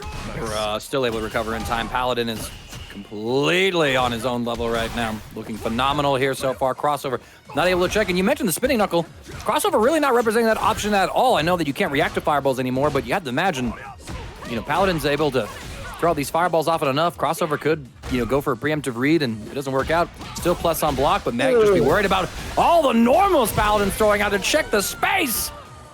Yo, real? The backdash from the first one, he did not. There was no such thing as a loop. He wasn't even going to give him a chance. Immediately backdashes away from that second throw, and now crossover going to try to have to put him in a position where he makes him respect. Back in the mid-screen, Paladin has been looking so strong here. Baited out that spin knuckle, and look at that. He's got such a good read on crossover. Paladin looking really commanding, but the perfect parry, and now we're going to the corner. Crossover now needs to make something worth of this one. Gets the counter hit, but no full conversion. Still has Paladin jail in this corner. Not able to whip punish the forward heavy kick, but the jumping on the fireball. Will now crossover. Quite a bit of damage. Burns himself out. Not going to be able to get the kill. Spends a level 1. Trying to get it so that when Paladin blocks on this wake up, he'd be burned out. But Paladin instead just spends the driver versus says, I'm going to be burned out anyway. I want you in mid-screen so that I can control neutral with my fireballs. You have to imagine if crossover makes the wrong play, if he goes for a spinning knuckle and Paladin waits it out, it's going to be a level 3 to seal the round. Okay, caught him just. Oh, he tried to go for a mix. Incredible reaction from crossover. The back throw. You knew that was coming. You had to take that throw. Otherwise, it was going to be so bad. Oh my. He didn't have the HP. He did not, but he had the reaction, but unfortunately the wrong kind of reaction. Imagine you have the reflex and it's working out not in your favor. You know, you build all this time and all this discipline to be able to rack to DIs, but Oh, unfortunate. Crossover. Hopefully he can put a point on the board for himself, or at least take the lead in the points. It is 1-1 right now. Crossover eats the hit. Paladin gonna cash this out into the level 3, wants to put some pressure on Crossover's dry gauge, regenerate his own. But Critical Art is now online for Crossover, so could easily equalize the healths at any given moment, but still has to be careful. The standing light kick from Paladin! What a check. The way Paladin is controlling this mid-screen is absolutely insane. He's got such a bead on where Crossover wants to approach, and he's stopping him at every turn. And the donkey kicks are just doing a chunk, but okay, nice. Good old footsies from Crossover, bringing him over to the corner, little by little, but nice tech. It's gonna bring him back here. Crossover trying to get in there once again, and Paladin able to check with these normals, but I love it, the OD cannon spike, just to say, get off of me. Paladin is just doing a great job of walling out Crossover, right? Like, you know, we talked about Cammy's approaching tools, and really, it's only when Crossover is able to get the right read on these fireballs from Paladin, and the Dragon Punch as well! Okay, Crossover. It's got to be the beginning of something impressive if you want to stay and have a chance at winner's final. Yeah, good discipline from Crossover, not going for the throw immediately. And now Paladin's defense is showing cracks. Couple throws for some damage. Yeah, looks like Crossover is still having trouble. Baits that EXDP this time around. Gonna maximize this one. Gonna fully charge this level 2. And gets that good Oki, but another EXDP. And now we're seeing Paladin, yeah, got a little greedy, but what? That didn't connect. Oh, wait! What the shit was that? What a mix from Paladin. Yo, are you joking? The left, you just got left-righted by Ryu, bro. You got mixed by Ryu, the driest mother in the game. Still somehow pulled out the sauce, bro. I've been around long enough to pull that out of nowhere. Just using the crouch medium kick, the low profile on the wall bounce, sliding over there with the momentum of the drive rush. And I mean, it looked like he just dropped the combo. You're off guard, all of a sudden you realize, wait a minute, he just did this position, and now, DI. Bro, that's absolutely what happens. insane. This is what happens when you give somebody trumpets in their themes, bro. He's got this jazzy shit, now he's got all this sauce. Can he win? Or is the white woman from the UK, is she gonna have more sauce than him now? Damn, you really just profiled the shit out of her. I did. British cooking sucks. No tikka masala doesn't count. Oh my god. Oh, the jump in. Paladin gonna cash it on the level 2, actually, just to put some drive gauge damage on a Crossover. Crossover back into Critical Art range. Crouch medium kick, though, this is massive. Goes into the CA. Not going to be massive enough. Unfortunately, it's not going to do enough damage. That is low forward and drive rush scaling, and he's got just one more touch to live, and how's he going to do it? Still baiting. Look at this too. But once again, Crossover waits long enough to goad the fireball out from Paladin, gets the jump in, and keeps their winner's side alive. Paladin showing him a lot of respect, but also doing a lot to try to provoke. But here we go, final game, and it's looking like a Street Fighter Academy bracket. The scripts are back. They saved every piece of good content for the top 8. Love to see it. Checking with those standing heavy kicks, Crossover. Spin knuckle, but then you see, right, Paladin's alternating between the Hashokekis and the fireballs, right, using their similar startup animations to goad Crossover into trying to make that read, and Crossover's able to get some offense at least, but not the punish that they're looking for. Here come the fireballs again, 1, 2, and oh my god, the Hoshokeki at the very end right there. Imagine if there was an attempt to spin knuckle that. No anti-air, no anti-air again, but the perfect parry doesn't go for a side switch, just decides to get some damage, bring possibly over to the other corner, but the EXDP gonna keep him safe in the mid-screen. This is where Crossover wants to be. Despite Paladin having so much control in the previous rounds, it looks like now he's found the spot that he needs to sit in, and he's drawing a bead on the fireball and Hashogeki mix. No anti-air yet again. He's showing him a lot of respect to the dive kicks. But not the DI to catch the mid-air jump. We're gonna get the landing right here. Take a little bit of offense. Crossover with the life lead. Is trying to flail. And the jumps once again. Paladin has an itch that he just can't stop scratching. Nice crossover sitting at set points. It's looking really dicey, and we're seeing crossover have a lot of data. He's doing before when he would do a block string, Paladin would check with the stand light kick, but now crossover is recognizing that he's just backing off. So he's really making the adaptations that he needs in order to come on, get one over on Paladin. But okay, there we go. Just the low forward Hashogeki super. This is going to do a huge amount of damage. This is very minimally unscaled. Not as much as I thought. That low forward still added a lot. Oh, but the cross up. I like that Spanier though early from Paladin, right? Just to try and set the tone, get a little bit of lead for himself. You got to win this round and the next to close out the set. So you're going to build up that level 3 gauge pretty quickly. So decision there. Cannon Spike gets completely baited. Huge pickup here for Paladin. Level 1, maximize that damage, but the EXDP yet again. A great reaction from crossover, but he could not get in as Paladin checks that drive rush, and we are at a final game, final round. The script is fantastic, Neo. Huge punish counter right there. Paladin out, pushing crossover to the corner. They trade. Crossover getting a couple of blows. Now takes the mid-screen positioning. Paladin into the corner. The dive kick able to snuff out a donkey kick poke. Oh, couple of loops here for crossover. No, ends it early, and Paladin just decides to take that jump out. Goes for that same string as he did in the last round, and crossover not quite ready with that adaptation, but it looks like he's still sitting okay in that mid-screen, trying to find the opening. But Paladin staying strong, but no, checks it, keeps that block string tight, and cracks open Paladin's defenses. The stand medium punch. That could have been it. That could have been it. Not a counter hit though. Could not quite find something, but it's really bad for Paladin. He could take 2 more throws, but the perfect parry, and he's looking good right now. Tries to reset it and go for a back throw, but what attack from crossover, and he catches the punish counter with the strong, and he takes the set 3-2 in such a nail biter over Paladin. Got a lot of things to praise about these two players coming up right now. We've got Brian D versus Lazy Boredom on the Marissa. Gosh, she's beautiful. God, man. She's so pretty. Yeah. Uh-oh. Okay, Nope. we're good? All right. Lazy Boredom, queuing up, but then not pulling up. Oh, he's pulling up. Look at this. Hold on. Swinging. Oh my gosh, the Gladius, the dealer with a slide, that's absolutely goated. Pulling up to France with the cannons, dog. Didn't they tell you that's illegal over there? With my Second Amendment right, what are those? What are those? Hold on. I don't know how I just noticed the Blanca chants.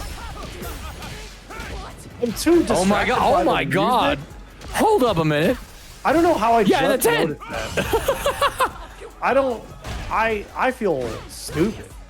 I've been playing on this stage like my entire Street Fighter 6 career, but I've just listened to the songs. But also look at that drive meter. I don't notice that was gone in an instant either. Brian D really fighting from the back foot right now, but it's just constant plus frames from Lazy Boredom right now. Damn, a command grab. Really putting on hands on him. On Yo, speaking of hands, Brian D says, catch mine. I think it was he was trying to scout out the DI there from Lazy Boredom. Instead, caught an armored option, probably the Scootum stance. Okay. Yep, still got a what? Oh, but the parry tap. Man, they really let him have that. That's crazy. Like, Yeah. They just said, no, we'll take his damage. He keeps the drive rush. You know what? I think they made the right call, but... Yeah, I think that, what kind of mix does he have, really, honestly? He needs it. He needs it. Is what we'll say. Can't wait to I mean, he used to get a grip of damage from that. A little more tame. I feel like there are some routes where he gets more damage. Oh, nice. He's going for the low. Oh, but you pressed. You're going to pay for it with your life, probably. The next hit, going to do it. Tries to go for that cross-up, but a micro walk out from Brian D. No anti-air, but he's not going to build level 3. Yeah, it's got to do one more guess. Oh, she tried to do the armored stuff. Oh, this is so scary, actually, because, if Brian D just lets a super rip at that close range. Excuse me? No parry? a little inspired, I think, from Evo. Evo. You know, right? Because we saw so many supers between Punk and Big Bird in their grand final sets. Just both of them realizing, you think I'm vulnerable right here, I'm sending my super to catch you. I mean, you know, a Big Bird sending out his super to counter Punk super. Oh my God, it was hype. Oh man, the way that Nemo got his what was it? It was before in the top 8, where Angry Bird did the neutral jump level 3 into the Psycho Crusher. That was wild. Yeah. Anyway. Still trying to whittle away at that drive meter.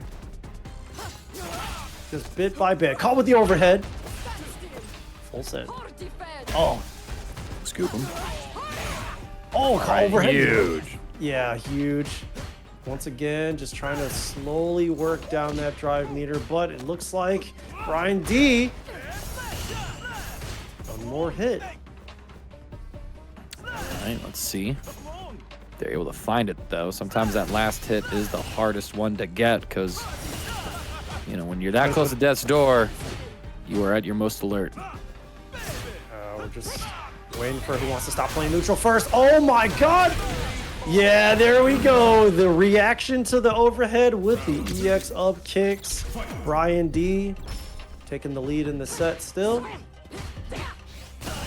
Yeah, no, just good awareness right there. Relying on that charge moved option to check any sort of gap in the offense from Lazy Boredom.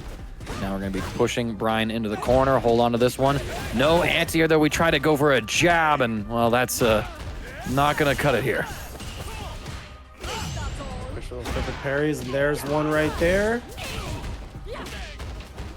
Lockdown. Yep, kept it ambiguous, but stayed there. Perfect parry yet again. Lazy Boredom staying pretty good with those. Oh, nice. Anti-air, brings himself to the mid-screen, forcing her to play neutral and hopefully having her struggle to get in, but the drive rush. Oh, you. Okay, just going for the back throw. If Lazy Boredom was willing, he could have spent that level 3 and gone for the kill, but looks like he's going for that drive, and there it is. All right, now you're in burnout here, but is Brian able to fight their way out? Lazy Boredom. Look at the Soul Reserve not going for, does not want to go for the DI. Remember that first game, right? Brian mashed on that level 3, was able to find the hit there, and Lazy does not want to throw away the round. End that game with it. Goes with the jump, able to punish the throw tech attempt, and now final round here in game 2. See, Brian D relying on the air slashers right now. Trying to break the cadence on when he approaches, but the sway working really well for him. Is this going to be a round to level 3? No, just going to take that Oki. Really slowly whittle her down. Oh, it's big. Actually, Brian tried a perfect parry. Normal, but guessed incorrectly. And now, Lazy Boredom slowly evening up these life totals. Where are you going? To the con. I got a little too like Transylvanian vampire right there. I'm so sorry. I think my mouth is still very much hurt. You know, it's same. I am Marissa. I will now suck your blood. Wait. Same. Whoa. I mean, hey. What? I said blood. In that costume? No complaints from me. Oh, staying. Oh, staying. Oh, staying. No! Not buffering into the supers. Just letting them rip. 3 in a row. Listen, hey, oh my lord. Just took me on a roller coaster ride with it. That was fantastic. That was Brian exciting. D, 2-game win streak right now. Things are looking dire for Lazy Boredom. Has been able to get into good positions, but just not able to find the winning recipe. Finally close out the crucial rounds. And now at the corner once again, Brian walks forward, gets the sweep, should be able to get something going, tries to get a throw to reposition, and Lazy Boredom denies it. Jab, oh, but nice using that Gladius to beat those air options. Catch him. Oh, the overhead. It looks like Lazy Boredom has used that overhead card one too many. So I'll be surprised if he's able to Get another one, but all right, starting off this round really good first. Once again, putting Brian D into the corner, but so many times I think we've seen Lazy Boredom get these leads, just not been able to close it out. Brian D fighting their way out. Here comes the sway. And now look at this, Brian D gets the play. What a backdash by Lazy Boredom, but is holding on to these normals, not really getting these whiff punishes when the opportunities arise. I feel like it's a case of, maybe misexecution, misevaluating the situation, or just being a little too greedy with what they want to get the hit with. It's tough right now for Lazy Boredom, but maybe not so tough, as that's going to be a route into the level 3. All right. And it's over, like she said. She said I agree with that one. Put more sunglasses on these characters because they look so poggers. They look amazing. Chat, did any of y'all redeem? Say, yep, okay, you did. I had to pull it up real quick. Thank you, Chaos Breaker. It was very poggers of you. Can you imagine if they didn't and I just... I know. I was like, that's what I was looking for. Like, ain't no way. You were looking for that? You were hoping that I talk like that? No. Bro? You were like, I really need something on Seth, man. I was like... No, I just really wanted to get this, like, hold up. What prompted this? Ain't no way. Him talking about giving needles to 13-year-olds wasn't enough. I need him using Twitch talk in person. No, he could just say that's dark humor, and then he's cool and edgy. Poggers, though. Jesus Christ. No, I got you to cringe with that. that's so bad. Oh my god, this is a great time. I'm glad y'all having us on tonight, vibing with some Street Fighter 6 day after EVO. I'm glad someone is. Neo is regretting it with every line that we're saying. It's like, God, all right, I gotta rethink who's gonna come on for next week. My plays are in shambles, dude. Mangaka, for you to commentate again, you owe me 3 months TO, dude. Better get that pen. I'll give it to you either way, buddy. Whatever you need from me, I got you. All right, Lazy Boredom taking the opportunity. Oh no, but Brian D was ready to fight back, and there it is. Set point for Brian D right now. Yeah, not letting it sway back when we jump forward. Superman punch. Perfect parry on the knee shot. Gets the back throw to punish. Overhead, but no conversion again. Lazy Boredom leaving so much damage and momentum on the table. The hesitation right there, but great chase. That's what he's looking for. He's looking for that sway, and he caught it. And now he's got him under his spell. Oh, the follow-up, the frame drop. He's doing strings, dude. Okay, the back throw. Can Brian D make this comeback? Because that's a lot of health to cut through. Marissa's a big... Oh! He might. It might be it. He's not buffering. No, he's buffering. And there we go. The clash. And Lazy Boredom stays alive for now, bringing it to a... Are you serious? This is our 3rd game 5 in a row, bro. Oh, God. The script is trying to keep us here till midnight. Man, Chad. For it, baby. You know what? I'm just going to accept my fate. I do not care. I told myself I'm probably not getting a good night's sleep until tomorrow night anyway, because I love fighting games so much. They have given me way too much. Something so great, man. Something so great, man. Absolutely so great. Brian D. Switch to the Guile. Unfortunate for Marissa, as she's going to have to cut through a lot. We're going to start seeing the implementation of a Superman punch, possibly. Oh, nice stop. Oh, my God. We might not see any of it. We just might see a huge brick of damage being done to him. Oh, but jumps away from the throw. Still has that piece of data unlocked. Oh, but the wake-up armor able to deal with the Sonic Boom pressure. But still, though, Brian D able to take some more damage on it. Spends the Hurricane to do a little bit more of damage to the life and drive. Oh, but the armor, though. Nah, shot. No, right? Like, no, right? There's one more guess. He's got to spend it now. Oh, no, he's got no meter. What are you? Just going to turtle up behind those arms? Okay. Oh my gosh, this is so terrifying actually, because now you have to do this perfectly. Yeah, checkmate. If you jump neutral, the slow Sonic Cross is gonna mince you alive. You jump forward. He's got a flash kick primed and ready to check you from the skies. A very close game one. Brian D edges it out. Yeah, Brian D now at set point once again. Is Lazy Boredom gonna be able to make the adaptations? And it doesn't look like it. Lazy Boredom now back to the wall, half HP. Brian D just doing what he does best and sending those booms out, but now has to deal with these plus frames. Lazy Boredom found the way in. Oh, that was so low to the ground, it felt like a low. But the whiff punish on the Gladius. Guile got the movement, and he's going to build the level 3. No, he didn't! Didn't do the route into the level 3, but he got just enough. The jab, and that's it.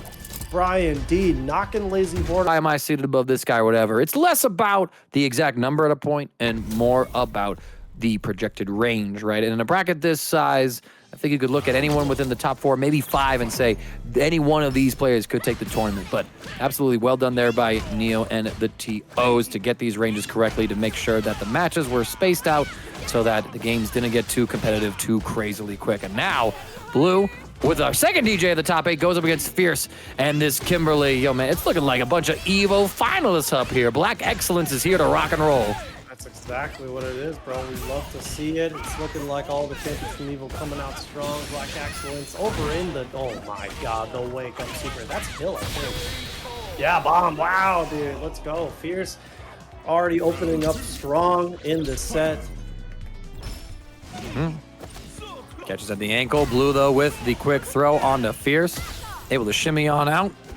But, yo, Fierce with the defense so far, able to deal with the option Blue presents. Nice, though, on the jackknife to deny the elbow drop. And now, it's going to be quite a bit of damage here for Blue. He's set up, catch with the meaty. Oh, yo, she dead as hell. She is dead as hell. You know what's sick? You know what's so sick? I'm hearing the Alex Street Fighter 5 theme in the background. Man, this game is so tight, dude. I can't wait. I can't wait till year 3 or 4 Street Fighter 6, where it's just like the penultimate Street Fighter product.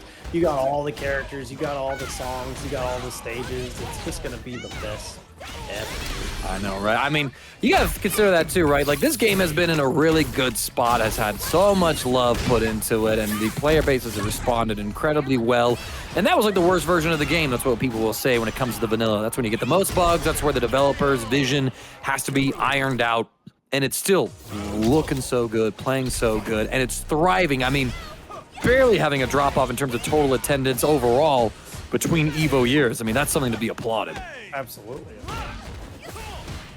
Okay, now Blue responding in kind so far in this opening round of game 2. Look at that schmoop. They're just jostling. Slash.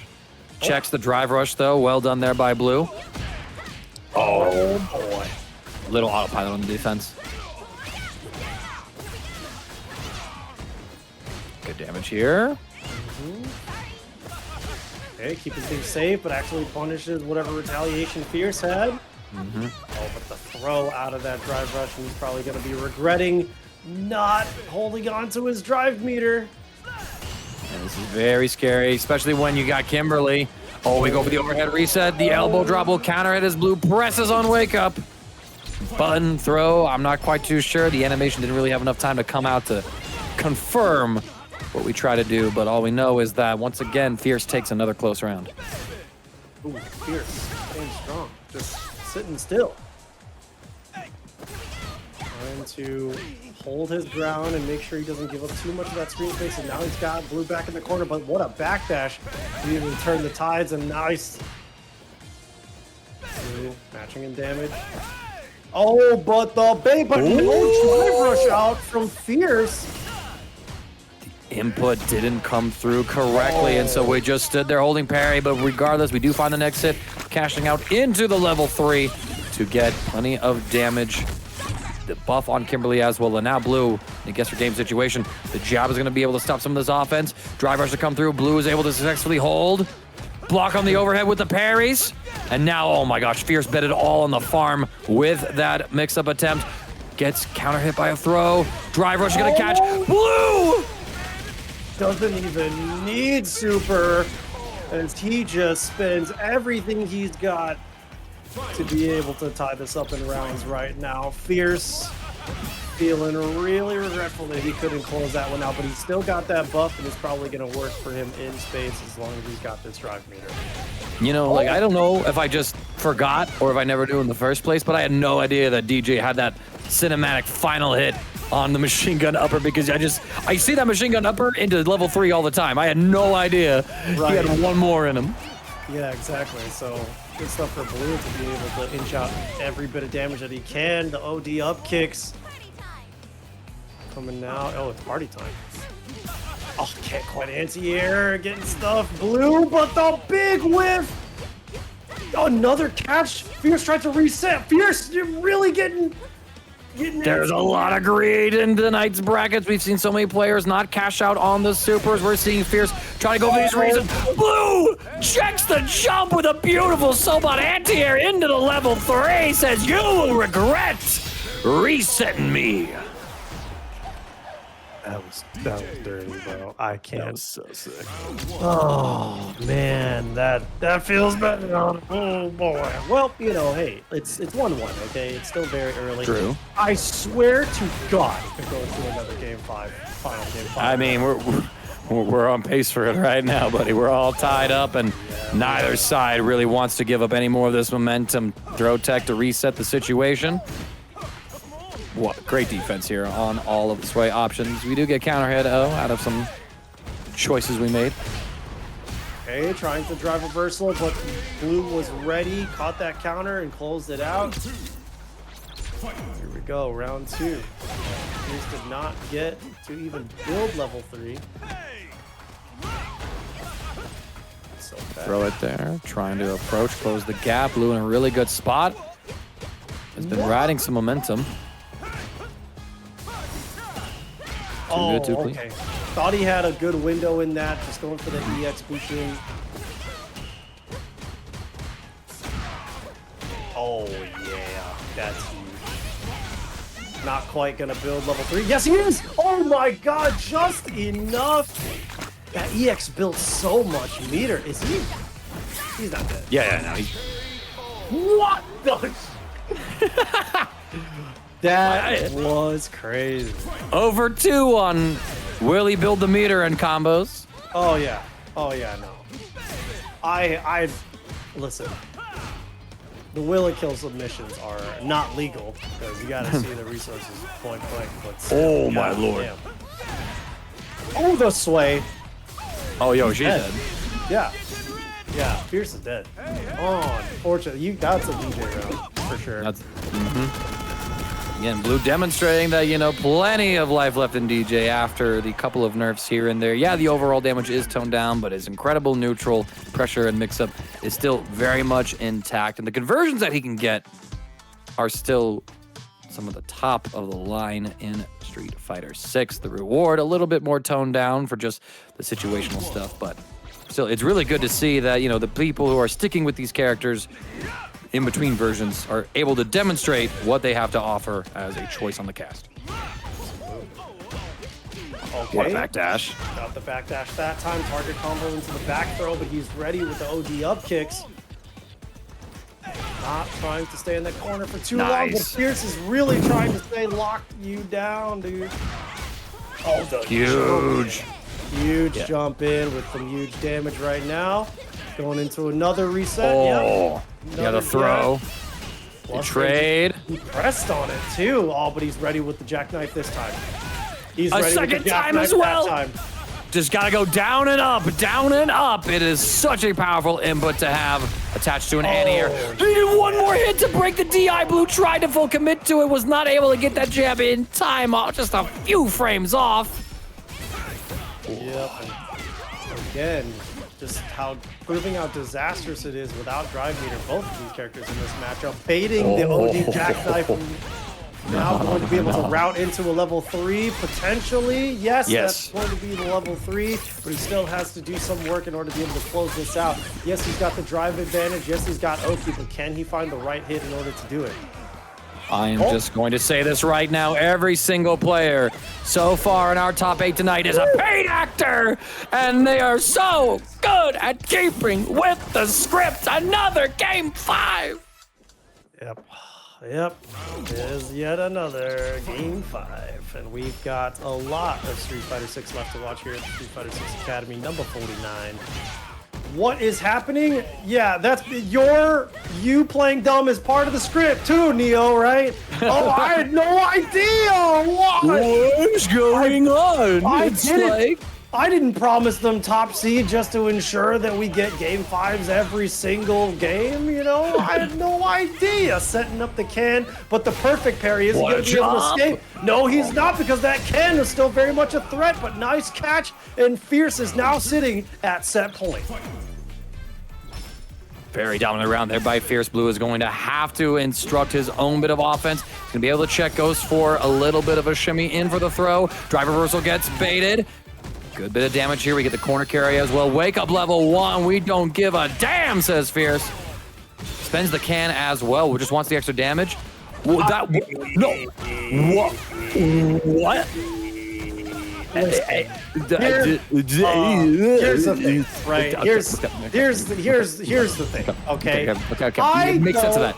I don't know enough about Kim to know if that was a setup. I can say with 90% certainty that it wasn't. I don't think it was. However, I can guarantee that Fierce was like, I totally meant to do that, and he might be cooking with this one and route into the level 1. He doesn't have a can, so he's not getting that bonus damage. On the scaling too. Oh. Wake up, Chop! Are you joking me? And then he's gonna be able to route into a level 2? Level 1? No, the level 1 is all he needs! Oh my God, Fierce did that so it could be final game! Final round! I can't believe it yet again here at Street Fighter Academy. Oh, slowing down time just a bit. Hold on, dude. Am I high? What's going on, dog? This is crazy. It's like, what was in that? Blue able to catch Kimberly out of the smoke, put her back into the corner. That's an amazing turn of events for Blue. Gonna not get the anti-air on that jump, and I thought it was gonna be so sure, but I think he needed the jackknife to catch. Might have been worried that it wasn't gonna be at its charge time that it needed, or take him too far forward and whiff, but either way. He wasn't even crouching. He wasn't even ready for that jump whatsoever. So now Blue is just hugely on the back. Punish. Keeps him alive, but he was the stand medium. And Fierce was able to do it. What a crazy execution there with just move. Like, so much downtime. Yeah, like, I don't smoke. I would need a joint after that one to fucking get my act together. Yeah, but these games are definitely making you want to, bro. Okay, here we go. Enzo getting slapped up really quick in the game 1. Brian D. All right. Not playing around, dude. Oh my God. Oh my Lord, yeah, absolutely suffocating. But Enzo, the Okage, able to explode and put Brian into the corner now. We're going to be eating some throw loops for breakfast. Enzo pauses and waits to gauge Brian's reaction. Could have gone for a backdash, could have gone for an ODDP, but instead, Brian's going to be able to find the hit, cash ourselves out, has to spend the level 1 to secure the kill. Pretty convincing round 1 from Brian. Did have to commit a bar super, but honestly, should not be an issue. I imagine we'll be at the 3 bars by the end of this round. No problem. Okay, blocked that sway and contested it with the throw, but nice. Brian D trying to cut through with the OD air slasher. He's trying to build some distance between him and Enzo as much as possible. Oh no, now he's got him in the corner and we're gonna turn it up. Oh, wait. Here we go. Able to get the side swap as well. Oh my God, but the sweep from Brian able to interrupt. We have question on Enzo the Hokage. Brian D gonna be able to launch as well and take game 1 in a convincing fashion over the young Enzo. My God, that was a very, very quick turn of events in that last round there. Brian D back to the wall, but had just the right shimmy. Oh boy, but the jump in from Enzo yet again working so well for him. Now back to the wall. Not afraid whatsoever. The punish counter, though, could have been huge, but chasing down that sway. Oh, you could DP those? That's some young man stuff. That's some young man stuff indeed. All right. Brian now looking to check. Enzo, wow, able to actually punish the jump in after whiffing a standing roundhouse. Brian now locked up in the corner. We held down back, though. We didn't have a throw input. I think we were expecting Brian D to try to wake up with the OD jackknife, but doesn't matter. Check him with the jabs, cash out all of our meters, secure round 1 for ourselves. Enzo trying to fight back. Fight back. Fight back. Fight back. Oh, yep, he's fighting back. There it is. The EXDP trying to get himself out of that corner, but Brian D trying to chase that down. Jack. Oh my gosh, Enzo caught pressing something on Waka. Brian, oh my gosh, this is a huge jump in punish. Be able to go into the heavy Jinrai as well to then link the OD Dragon Lash for maximum damage on the side swap. Ooh. Oh, that knee shot's still so tricky to deal with. Back throw will put Enzo into the corner. It's like back throw, he's on a coma now. He's passed out dead. Oh my God, if he had committed that full string, I don't think it was going to be enough to kill with the light starters. Oh, what a beautiful walk back from Brian with that Dragon Lash again. That was so far. He really put it all on that Dragon Lash, making a connection. But no, Brian D with the movement. No conversion after that OD air slasher, but just stopping him short, making sure that he keeps him in this corner, but also showing that respect. He does not want to burn himself out, but Enzo's going to spend it and make sure that he burns him out. Yeah, but this is still so terrifying. I mean, look at that. Brian D avoiding the Hadouken masterfully with DJ's tools, and now we're going to go right into the level 3. You want to fight me and burn out? Fine. Air slasher. Air slash. Yep, he's just going to do what he can to whittle him away, but no! What a bait. Incredible discipline from Brian D to know and set a cadence for Enzo to fall into a bait. Pick this up. Yeah, Brian is really setting the tempo here. Absolutely. I mean, every time Enzo gets a little bit of momentum, Brian is just able to deal with the offense, deny Enzo's own opportunities to approach, and really Enzo just has not been able to escape when Brian has his full turn into effect. Right now here, though, Brian is going to get opened up by the Jinrai low. Knee shot to hit on the same side. Holding parry, but we get caught once again. Enzo getting huge return for keeping Brian D locked up in this corner. Has to cash out once again. Beautiful conversion. Enzo on fire in this round, but I mean, you know, Enzo, you got to win 2 games to keep to the script. But Brian mashing uncharacteristically, but still opening each round the same way, just with that OD slasher. Enzo just not ready for that zoning. Oh God, the meaty stand medium kick. Throw reset. What's gonna happen here? Oh, just barely catching through it and getting him out of that corner. Enzo really. Oh my God, this kid. God. No punish though. Oh my gosh, with a crouch medium punch. Drops the combo, however, and Brian D is going to be able to punish Enzo. Unfortunate mixed execution, and now Enzo's tournament life is on the line. Absolutely. We'll see if he can survive here against Brian D, as Brian is at set point. Poised to eliminate Enzo in the loser's quarterfinal here, but nice jump in yet again, going straight into the level 3, coming straight at you. I like the cash out decision, because he can just reapply that pressure and hopefully overwhelm him and have him take risks. 1, 2. Okay, we're taking Brian these. D, how many more can you take? You can't take this next one. Enzo knows it, barely misses the standing light kick. Oh, you know what? That's a great, the only way out was jumping out, or if Brian was absolutely on some sort of performance enhancement, be able to do a string into the super. But great stuff for Enzo, keeping himself alive. Oh, did not get the DP input or cross underneath, and Brian, yo, is this a perfect? No, he took a little bit of damage, especially right there on that DP. Yep, Enzo maintains, but yeah, those OD air slashes from DJ start up so quick, are able to shred through Ken's slower Hadouken fireball and stop Enzo approaching. Brian D once again set point. Oh! Yeah, nice jump in yet again from Enzo. I think Enzo's trying to put one piece of the puzzle, which is try to like run DP through these air slashes, but it's just not working out. Oh, yet another jump in, but this time just barely blocked by Brian D. The OD jackknife to help him escape the Jinrai mix-up. Yeah, pretty. Yeah, Enzo just trying to default to footsies again. Grinding will put Enzo into the corner now. Has the positioning. Enzo. Oh my God, he's dead. He's so dead.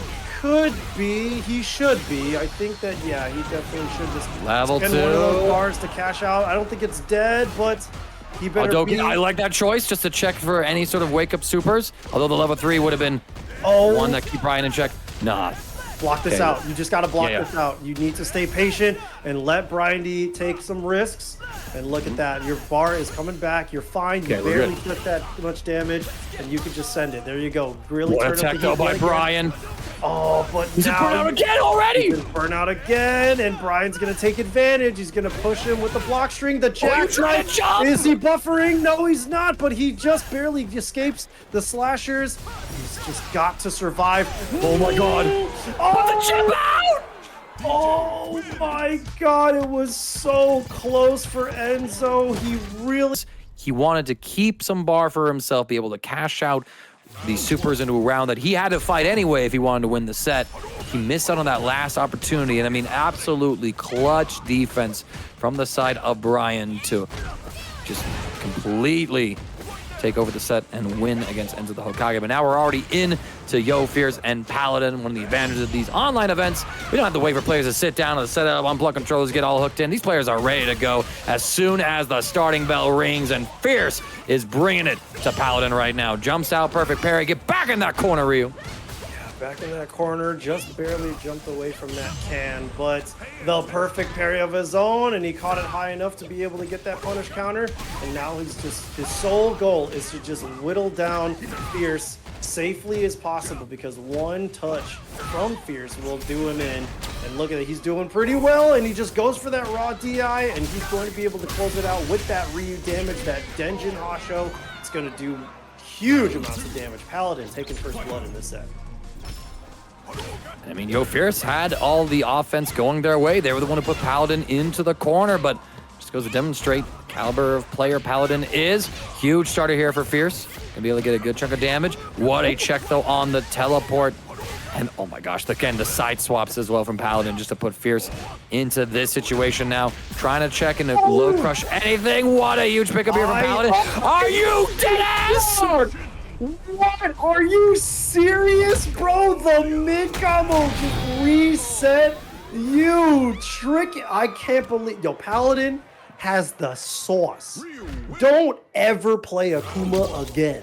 Stay true to the knight that is Ryu. Bro, man, I don't know who's the ninja here right now, because Ryu is the one reaching in for all of the forbidden ninjutsu, man. Absolutely insane. Fierce starting off again, though. The standing medium kick is going to put Paladin towards this corner. We go for the shimmy. Oh, huge punish. Paladin just waiting everything out. Really patient, and look at this, Fierce in burnout, locked in this corner. I mean, it's a nightmare situation. You confirm that? Nah, dude.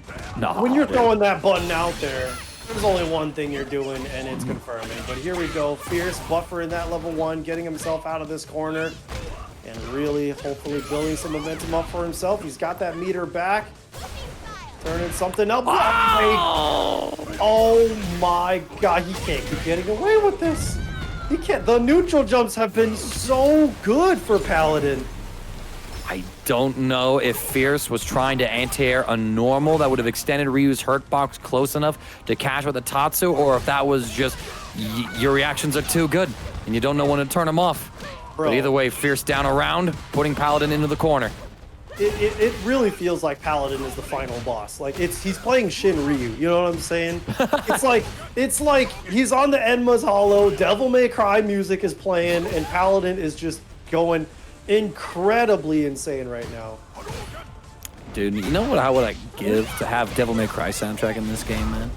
Like just pulling up in ranked. I got Bury the Light going down as I'm filming.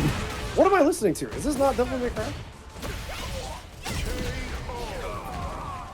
What is this song actually? I didn't get a notice at the start. Do they have Devil May Cry music in the game? I guess so. I didn't notice them doing a Devil May Cry thing, but I'm I don't think that. I hear the Devil May Cry music. Okay, anti-airing this time, making sure that he stays safe. He's really trying. They don't. What am I listening to right now? What's playing? It's another Street Fighter theme, right? I don't think they bring in. I know Capcom. This is not a Street Fighter theme. This is, well, now it's Kimberly's shit. Yeah, this is... Bro, what are you talking about? It's just Kimberly level 3 music, dog. Oh my god, dude. Okay, he's blocking it out, staying safe, but could not quite catch that elbow drop. And the level 3, the CA is coming down, and it's gonna burn Kimberly out. She's got no resources, no drive, and it's going to be a really scary situation. Never mind. That's what we would say. Hold on. Yeah, is what I would say. Is what I would say. Good job, if Pierce did not have the movement. Oh no, are we about to get... No, hold on. Yo, DJ, play that. Yo, rewind it, dude. Yeah, we're not on that last track. DJ, run it forward, bro. I need to hear that track. Okay, hold on. Just controlling, waiting this out right now. Paladin's gonna catch with some of these Hadokens, close the gap, and Fierce not able to test correctly. Oh my god, the Tatsu. Okay, that might have been a thing too, right? Like in that last situation, Fierce might have gone for the wrong version of Tatsu to anti-air, the angle that Paladin was jumping at. So I think we're seeing a little bit of course correction right there. Yo, bruh. Yeah. Advance. Yeah. Try to shimmy. Paladin waited for you to jump and he DP'd you. No shot. Oh my god, I was really... Right. Okay, yeah, there was no way. Oh, but the teleport going in and out. Back throw, putting him in that corner. Oh my god. Yo, shout outs to Enzo for the raid. You played amazing in this bracket, dog. Fresh out of that Evo run too. Like you're a legend, kid. Good stuff. Hello all 33 of the Enzo Hokage fans. Welcome to the other 150 Enzo the Hokage fans. Yo, man, exactly. We're all fans of Enzo in this household. It's so good to see young talent be so clean at the game and have a bright future ahead of them. That's why you're all great at welcoming them in. Here we go, Paladin. Gonna get caught by Fierce, and now the level 3 is active. The Kimberly buffs are engaged. Okay, fighting for his life yet again. The drive reversal forced to come out so you can build that space, bring things back to the mid-screen, but also just really trying to work on whittling that drive meter down, but he does not quite have it. Yeah, I don't think that there was a way out of that if he was going to commit to the Hasho, so good stuff to Fierce to just let that DI rip, but we are perfectly tied up in the score right now. Yeah, no, Paladin really wanted just to keep maintaining the offense and try and burn out Fierce's drive gauge, but Fierce said, you know what, if I'm about to lose it anyway, I might as well spend it myself. Level 3 gets spent on the side of Paladin. Not going to quite put Fierce into burnout. But Paladin now going to get up to about 2.5 bars. Slow fireball to chase the retreat. Perfect parry is going to lead to a punish counter for Fierce. To get the knockdown, advancing forward, take some plus frames. What a backdash, though, on the throw. Trade counter, and Paladin tried to think it into the drive rush and put her something there, but it all got cursed. What a jab! Oh my god, what a jab. It was the only way out. If he decided to DI, he was actually cooked, but the level 1 to respond back, spends that can, and he just decides to go back in. Oh, but the check! Jumps over the level 1! Does he have this route to be able to kill? Yes, he spent that. Boom! Doesn't even need the super. I can't believe it. Fierce staying alive, bringing it up 2-1 right now. What a godlike read, calling out the super mash from Paladin, getting the punish. Yo, Fierce now is up 2-1. Might be sending Paladin home with the 5th place finish, but we will have to see. He's advancing forward with this Kimberly. Good defense so far from Paladin, but now you're in this corner. Backdash on a throw read. What an anti-air, though. Fierce is just not letting Paladin out of this corner. And even if you do get out, it's at a cost. Uh-oh. Uh-oh, yeah, it might be at a cost to Fierce's life bar, as Paladin now sitting at a much better spot. Oh, the wrong Hasho catching with the counter hit, but nice. Did not overcommit with the DP, but he's still got it. Spending that level 1 to just go for a burnout, but he's got to be very careful. Oh, he was pressing something, and it trades. Not even trades, just not looking good, but the DI. Oh, you don't have that, dude. You cannot. You didn't have the meter for the increased startup. So you just have to hold that, and that was going to be a checkmate situation. So Fierce trying to stay alive right now, turning it up. Already got Paladin in the corner. Yep, and right now catches Paladin trying to jump out, it seems. The paint can's coming down. Paladin does not want to be anywhere on this corner's floor. finally holds down back to weather the storm, and now the throws are coming through. Fierce is just looping this man to death. One more serving is not even required. It's a perfect for Fierce. Paladin on his last legs right now, trying to bring this into a final game for himself to stay alive. Slowing things down just a little bit. The donkey kick's coming out to add that pressure to the drive, but no, does still holding it back. No checks on that elbow, and the level 3 coming in. Gonna whittle down that meter, but also give Kimberly that buff, and Fierce is going to use this with every intention to close this out right now. Burnout. Throwing the parry. Paladin almost in burnout. Has just a little bit of drive gauge left. It's about to be shredded, though. Trying to jump out. And look at this. Fierce just making us guess when does the DI come through. There it is! And Paladin jumps at the perfect moment. The last opportunity. Level 3 comes through with a critical Arshin Shoryuken. Okay, he's out of burnout now. He's out of burnout. This is it. It could be very well one time. Oh, no, he's level 1, and there it is. Fierce is going to survive, taking the set 3-1 over Paladin. Oh my God, the DI was just in the wrong spot. As we continue on and go forward. Forward we go into loser semifinal. Brian D gonna open up with the Guile. Not sure if they meant to do that or they just forgot that that's who they locked in, but should still be fine into Fierce's Kimberly, but we will see how this will all pan out. It worked solidly for him the last time these two faced each other, so it could very well be that. Earlier in the top 24. So let's see. Nice. Oh, nice tech. Good tech, yeah. Oh, we try to get the shimmy there, but Brian able to sniff it out. Check out with a poke. Now we're slowly inching our way into the mid-screen.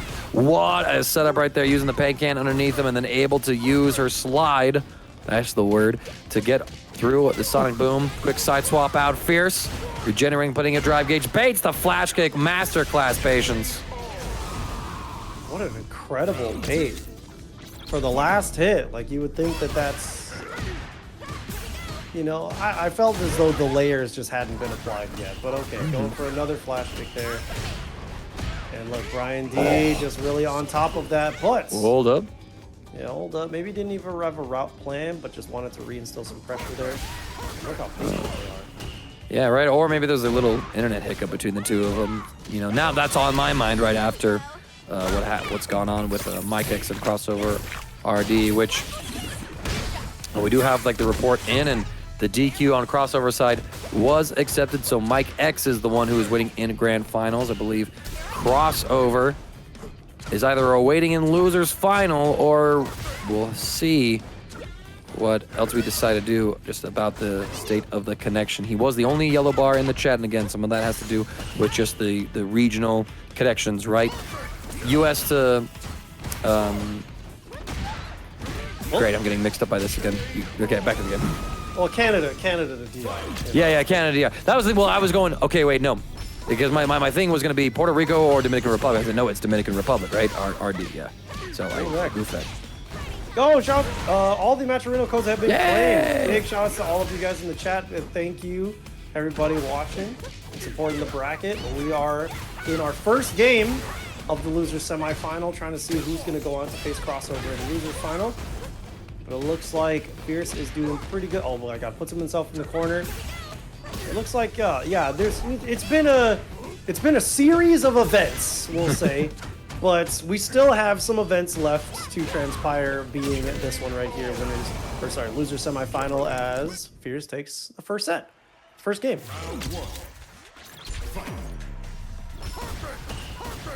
Almost in a like so fast. Our minds have been so elsewhere that we haven't even been able to like analyze how Fierce is able to do this. And Brian D, yet again, challenging that bomb, not afraid of it whatsoever, and nice, keeping the pressure off of him with that EX flash kick.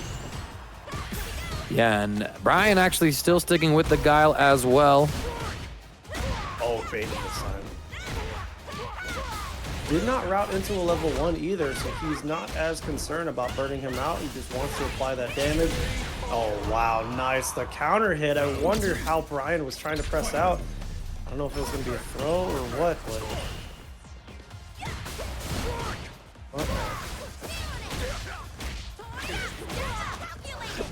I'm sorry. Sorry, I took a peek at Twitter and someone tweeted out white woman with a real Winners of Evil with a picture of Cammy, whichever character Arslan Ash played, Jacko, and then Belial. Yeah. I just saw that. I'm so sorry. I'm so sorry. Oh, that's Wait, Nina. Thank you, Nina. Nina. Nina? I was going to say. It was Nina. Yeah, it was Nina. That character is older than, well, older than Jacko, sure. But all right, switching over to the DJ after getting 2-0'd so far by Fierce.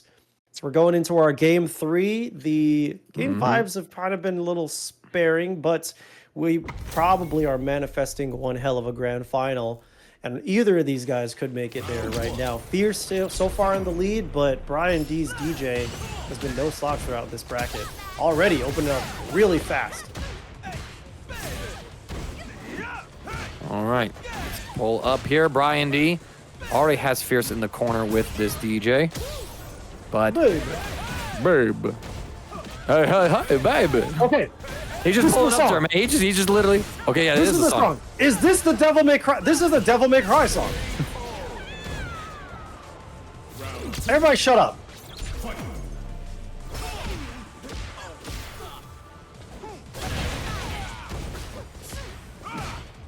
This is a Devil May Cry song. Am I wrong? No. Is it a Devil May Cry song or is it a Street Fighter? I get where you're coming from on it, because is it like a Street Fighter 5 song? I feel like there's elements that I would recognize. Like, you know what? This kind of reminds me of like Nero's theme from Devil May Cry 5, but I don't know. It's not quite it. No. What? No. It sounds like a Devil May Cry 3 or 4 song, but I'm thinking, and it could be a Street Fighter 5 song. I know there's a whole ass match happening right now. Brian D left the room. On this one. Brian D left the room. Nah. Hold on. Nah. Man wins and he pulls out. Get him back. He's checking the song. He was checking the song. He's going to check the song. He won. He won and left. Where'd he go? That's crazy. What happened? On my way, he said. What happened? He's coming back. What the? No, it's probably some little Capcom network. He's checking the song. That's what I think. I can't. All right, hold on. Yeah, he's doing it for you. He's like, yo, guys, if I tell you the song, will you commentate my game? Would you please? I can't check my jukebox from here. Yes, you can. All right, Neo. Here's what you're gonna do. Okay. Here's what you're gonna go to the battle settings. You're gonna go to other. Okay. You're gonna go to the stage settings. Battle BGM. Okay. You're gonna press Y. No, battle BGM. Yeah, there you go. Okay, so now, yeah, now you're like, wait a minute. Check Kimberly or some. Okay, well, he's only got 14 songs selected. 14 songs selected for everybody. Just go, like check. Yeah, just scroll down and check. Just scroll down and check before Brian D gets back. Ah, shit! It's like slow.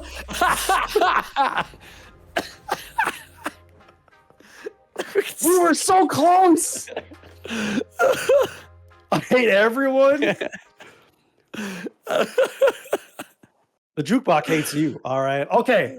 Brian D got a point on the board for himself. Fierce so far at 2 points. It could happen. Brian D not slouching yet. Is this the same song? No. Okay. God damn it. Check from Fierce. Trying to make sure that doesn't have to deal with that drive rush shenanigans. No drive rush in here. Yup, nice. Catching that bomb combo. The bombos. Uh-oh. Oof. Catch these OD jackknife, though. Maximum. Brian D now trying to fight their way out of the corner. We get caught, though, by Kimberly. 1, 2. Back throw incident as well. Brian D has an opportunity to steal this whole round, but the anti-air Tatsumaki is going to deny. Okay, but Fearsome burnout. Another anti-air. Gotta watch out for the longest of weights.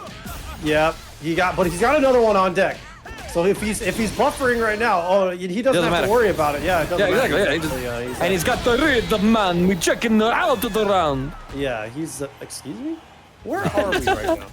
Where are Jamaica. we? Who are you? I hope Jamaica, okay. but I probably should. No, I'm going back to Transylvania again. That's You insane. sound like Dracula, bro. I did it again. No, Anytime, bro, they're gonna add like. It is because my impressions suck. That's true, I guess. I guess. Oh, okay. Brian D gets caught by the mash from Fierce. Pretty low on the drive gauge, though, but if Fierce is able to maintain offense, no, just going to spend it all out, actually, going for the OD Tatsu into the level 2. Brian in the corner has about just shy of 2 bars of drive gauge, wakes up with a button that gives Fierce plenty of damage. Oh. Okay, re-spending it. Trying to slide underneath the air slide. Oh, but he was buffering and just too close. And I swear to God, are you serious? Brian D taking it to a final game. Is it gonna be a final round? We're back on track with the script. Back on track. Indeed it was. Brian D with the guile, not able to get anything going, but the DJ has proved incredibly effective. So now, oh, beautiful walk back. Yeah, very clean from Fierce, and now Brian D locked up in the corner. Yo, That the was double dirty. dash. Why you like this? Mario stuff, Fierce? Kart? The double dash, dude? All right, the walk up. I like that.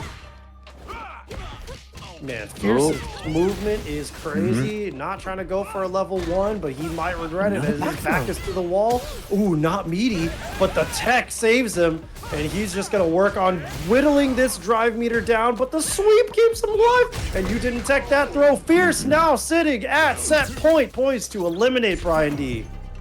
This is going to be absolutely crucial. I mean, we've got to see it again. That Brian D was able to put Fierce into the corner, but just not able to contain him enough. We get the jump. We try to go for the parry. We fake out the meaty, and now the throws are coming loose as Fierce is just trying to get Brian D to tech the one time. What a check on the drive rush. Again, Fierce not afraid to burn themselves out. And you try to tech that throw, Brian? Oh, he didn't do a combo into level 3, but he gets the combo anyway with the elbow drop. And that's going to be it. Fierce wins over Brian D. Yep. Nah. I understand. Himself to crossover, right? And if crossover wins that set, well, then it's just like, well, we've been here before. Mike X already said we're not playing it, and it's, you know, we can argue or confirm it's crossover's fault. So crossover does DQ from the bracket, and that means that Fierce auto-qualifies into grand finals. And so here we are, friends. Yeah, whatever. All right, grand finals. Here we go. Fierce and Mike X, we're going in, baby. Fierce is already getting gripped in the middle of the street. The monkeys are hype about it, and this guy is confused. He is very confused. Sorry, eh? For our Canadian brothers, we had to bring him. Are you Dracula again, bro? I love how that's your default accent. Anytime you try to do what it is. They're gonna add like the most like New York ass kid. They're gonna add Lucia, bro. Lucia's gonna come back. She has the most New York ass accent. It's so easy to say cup of coffee walking over here, and you're still gonna say, "Hey, I need a cup of coffee. I walk in here." Like, what are you doing, bro? How are you this? Listen, bad. I don't know. Tonight is not my night. It's I'm blaming that spice. I'm blaming that spice, man. That Szechuan destroyed my tongue. That's true. Yeah, that's right. With the brain too. All right, here we go. Back into it. Mike X versus Fierce. And looks like Fierce is really okay. But the stop sign with the stand heavy punch into the level 3. This is gonna burn Fierce out and put Mike X into a drive rush Fierce position to continue to add that pressure, but he has to be careful. No, just goes for the drive rush jab, not trying to overextend. Really wary of the 2 bars on his side of the screen, but Fierce trying to stay moving. Hey. Oh, nice. Wake up level 1. Fierce not afraid to send out these reversal level 1s. And now Mike X almost down and out of this round. What a tech. That's insane. The full send too? All the way in with the dash. Oh my God. Oh, but the low. Man, this is going to be a slug, isn't it? It's going to be back and forth, huh? Reaper saying Fierce lives in Atlanta. I'm hoping that's what ATL stands for. If I don't even get my acronyms right, I'm just, you know. can't trust me with anything. Not the accents. He stays at the lagoon. The lagoon? It's a at the lagoon. At the... You son of a... I'm dead, man. I'm dead. The level 3 is getting baited. And you didn't have to do that. I know, but you know what? I mean, send a statement. I mean, you know, I appreciate the climatic finish, right? It would have been really lame if she just went, and she fell over. Like, what kind of fight was that? That'd be me. I'm trying to save time. I was the MK player all along. Never in my life. KNV, Canada is known for Moose Maple and Justin Wong, my goat. That's Canadian? part of my brain is like, you know what? I always knew this, but how is this also at the same time a new fact to me? Like, I'm just like, oh wait, that makes so much sense. Did I always know this? Right? Like, there's just something about that statement that it goes like, well, yeah, of course he is. I never knew that in my life, but yeah. Why am I oxymoronic? Checks out, right? Checks out. Okay, but the check back from Mike X. Bringing this back, trying to go for the backdash, keeping it tricky. Back into the corner, Fierce. Oh, but the walk up with the gut punch, dog. Nice. The shortest range possible, you still check that. Great stuff there. Mike X. Yo! That was such a sick pickup, actually, off of the drive rush light. Great. Interrupt with the standing medium kick here from Fierce. Gonna go and take the run all the way up. He lives in Canada. Oh, I don't give a... Yeah, he moved. Never mind. All right. Yeah, I he moved. thought he was Canadian. That's what was my thing. Okay, it doesn't matter. Okay, right. Okay, that's where my wires were all getting crossed up, too. Can't have him just because he lives there. He probably lives there for tax purposes or something. Anyway, let's Free go. healthcare. Is he gonna level 2? Level 1. Is he gonna do it? Yeah, okay, that's just enough damage. And here we go, Mike X. He's really trying to run away with the lead here. Mm-hmm. Fierce keeping things interesting at moments, but as soon as they get a lead, Mike X is just establishing control, baits out the throw, and now that you're subconscious about tech, so self-conscious, excuse me. Ooh. Well, it's, you know, it's against natural order for Kimberly to be winning a bracket, so I'm sure Mike X is going to try to pull out all the heavenly stops to keep this from happening. But now the level 3 buff is on deck, tries to go in for that, chase that can, but... All right, now we got a little bit of footsie game coming through. Yeah, I'm getting as mixed just on the mic as Fierce is trying. Oh my! Oh, this is huge, but no super to cash out just yet. We do build into level 1. That's dead. It is dead, yeah. Didn't even need it. Just beat his ass. Right there in the streets, just like, you listen here. All right, here we go. Tied up. I like how you said, here we go, and then Kimberly also said, here we go. Like, just echoing you. You know what? I think she's speaking to me. I think there's something about this character that I've been missing all along. I did want to try Kimberly, but I don't know why my friends were like, you're not a Kimberly player. And I was like, what the does that mean? Dude, I love rushing down, man. That's my favorite thing to do ever. Plays Chun-Li. Plays Chun-Li. Maybe that's why they were onto something right there. Wake up level 1 for Mike X, putting Yofierce back into this corner, but the sweep. Keeping Mike X from jumping out, just containing him. A couple of throws coming through. We have level 2 on deck. Mike X baits out the reversal option. Finds the last bit of drive gauge left to spend it. Oh, no. What? What? I mean... Would level 1 have not been sufficient? It would have, but... You know, he wanted the kill. Right, good. Yeah, and I get it. Yeah. I get it. I mean... Neo matching my own oxymoronicness with Kim sucks, but she doesn't suck. Yeah, you know, oh, baby! Oh. Fierce with the schmicks! Oh, baby, a shimmy! Respect. Yeah, he might be regretting it, just wanting to go. Oh, we didn't get the cancel immediately, and that means Fierce burns themselves out for no reason. We are now into the Genrai pressure. This Mike X just trying to catch out the next opportunity. Dragon Lash will lead to a counter bit. He tried to check and the CA is coming out. It's going to stall that drive recovery just enough to give Mike X just a one more touch, and it's probably going to be disastrous for him. EX Fireball, Dragon Lash, anything could do it right now, but he has to do it before that meter recovers, and he just goes into Triforce jabs, lightning fast. And Mike X now bringing himself to 1 game away from taking the first bracket after Evo here at Street Fighter Academy number 49. Yeah, so that last sequence there, Fierce wanting to create as much space to avoid any sort of chip-out sequences, right? You get close enough to the Jinrai kicks, you're going to die. The Hadokens could come through, but Mike X recognizing that full-screen range, if he tries to throw a Hadoken, it'd be very easy for Fierce to use that full-screen slide of Kimberly to punish the Fireball. But once they ran out of corner space to walk back towards, and we're getting themselves boxed in, Mike X able to suddenly close in with that close-range drive rush and map things out. Now he's finding himself in a great spot here in what could potentially be the final game of tonight's bracket. There it is again, that slight movement forward. And now we are at tournament point for Mike X. He could possibly do it. 50 bucks in the Matcherino going to this guy, and he might deny Fierce at any chance of even getting close as we're opening up really strong in this set. Already back to the wall, Fierce trying desperately to bring things back into the mid-screen and open him up. Okay, holding on to the pressure. We're gonna get a quick punish counter. Trying to contest with these kicks of Ken's. Finally, the Fierce comes through. A throw after it. And again, Mike X just slowly stripping away this entire bit of screen from Fierce, but we're not out of it yet. A perfect parry. We don't see the follow-up there. Mike X is so good as well at just confirming stand medium kicks. That's such an unfortunate little whiff. Mike X on the hunt for this final round.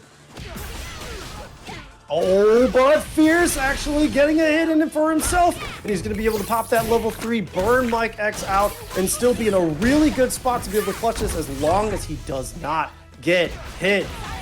Nice. Stand medium kick. Mike X woke up with something. We get caught at the ankles.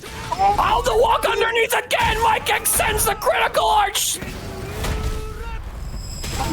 I think Rangaka's mic exploded. I think his room is on fire because of the way that Mike X actually just said that. Fierce going left, right, all over the place, and it just could not connect, but Mike actually finds that hit to take Street Fighter Academy number 49. Good shit. Unbelievable. Good shit. GG's. GS. GG's. GG. GS. Good.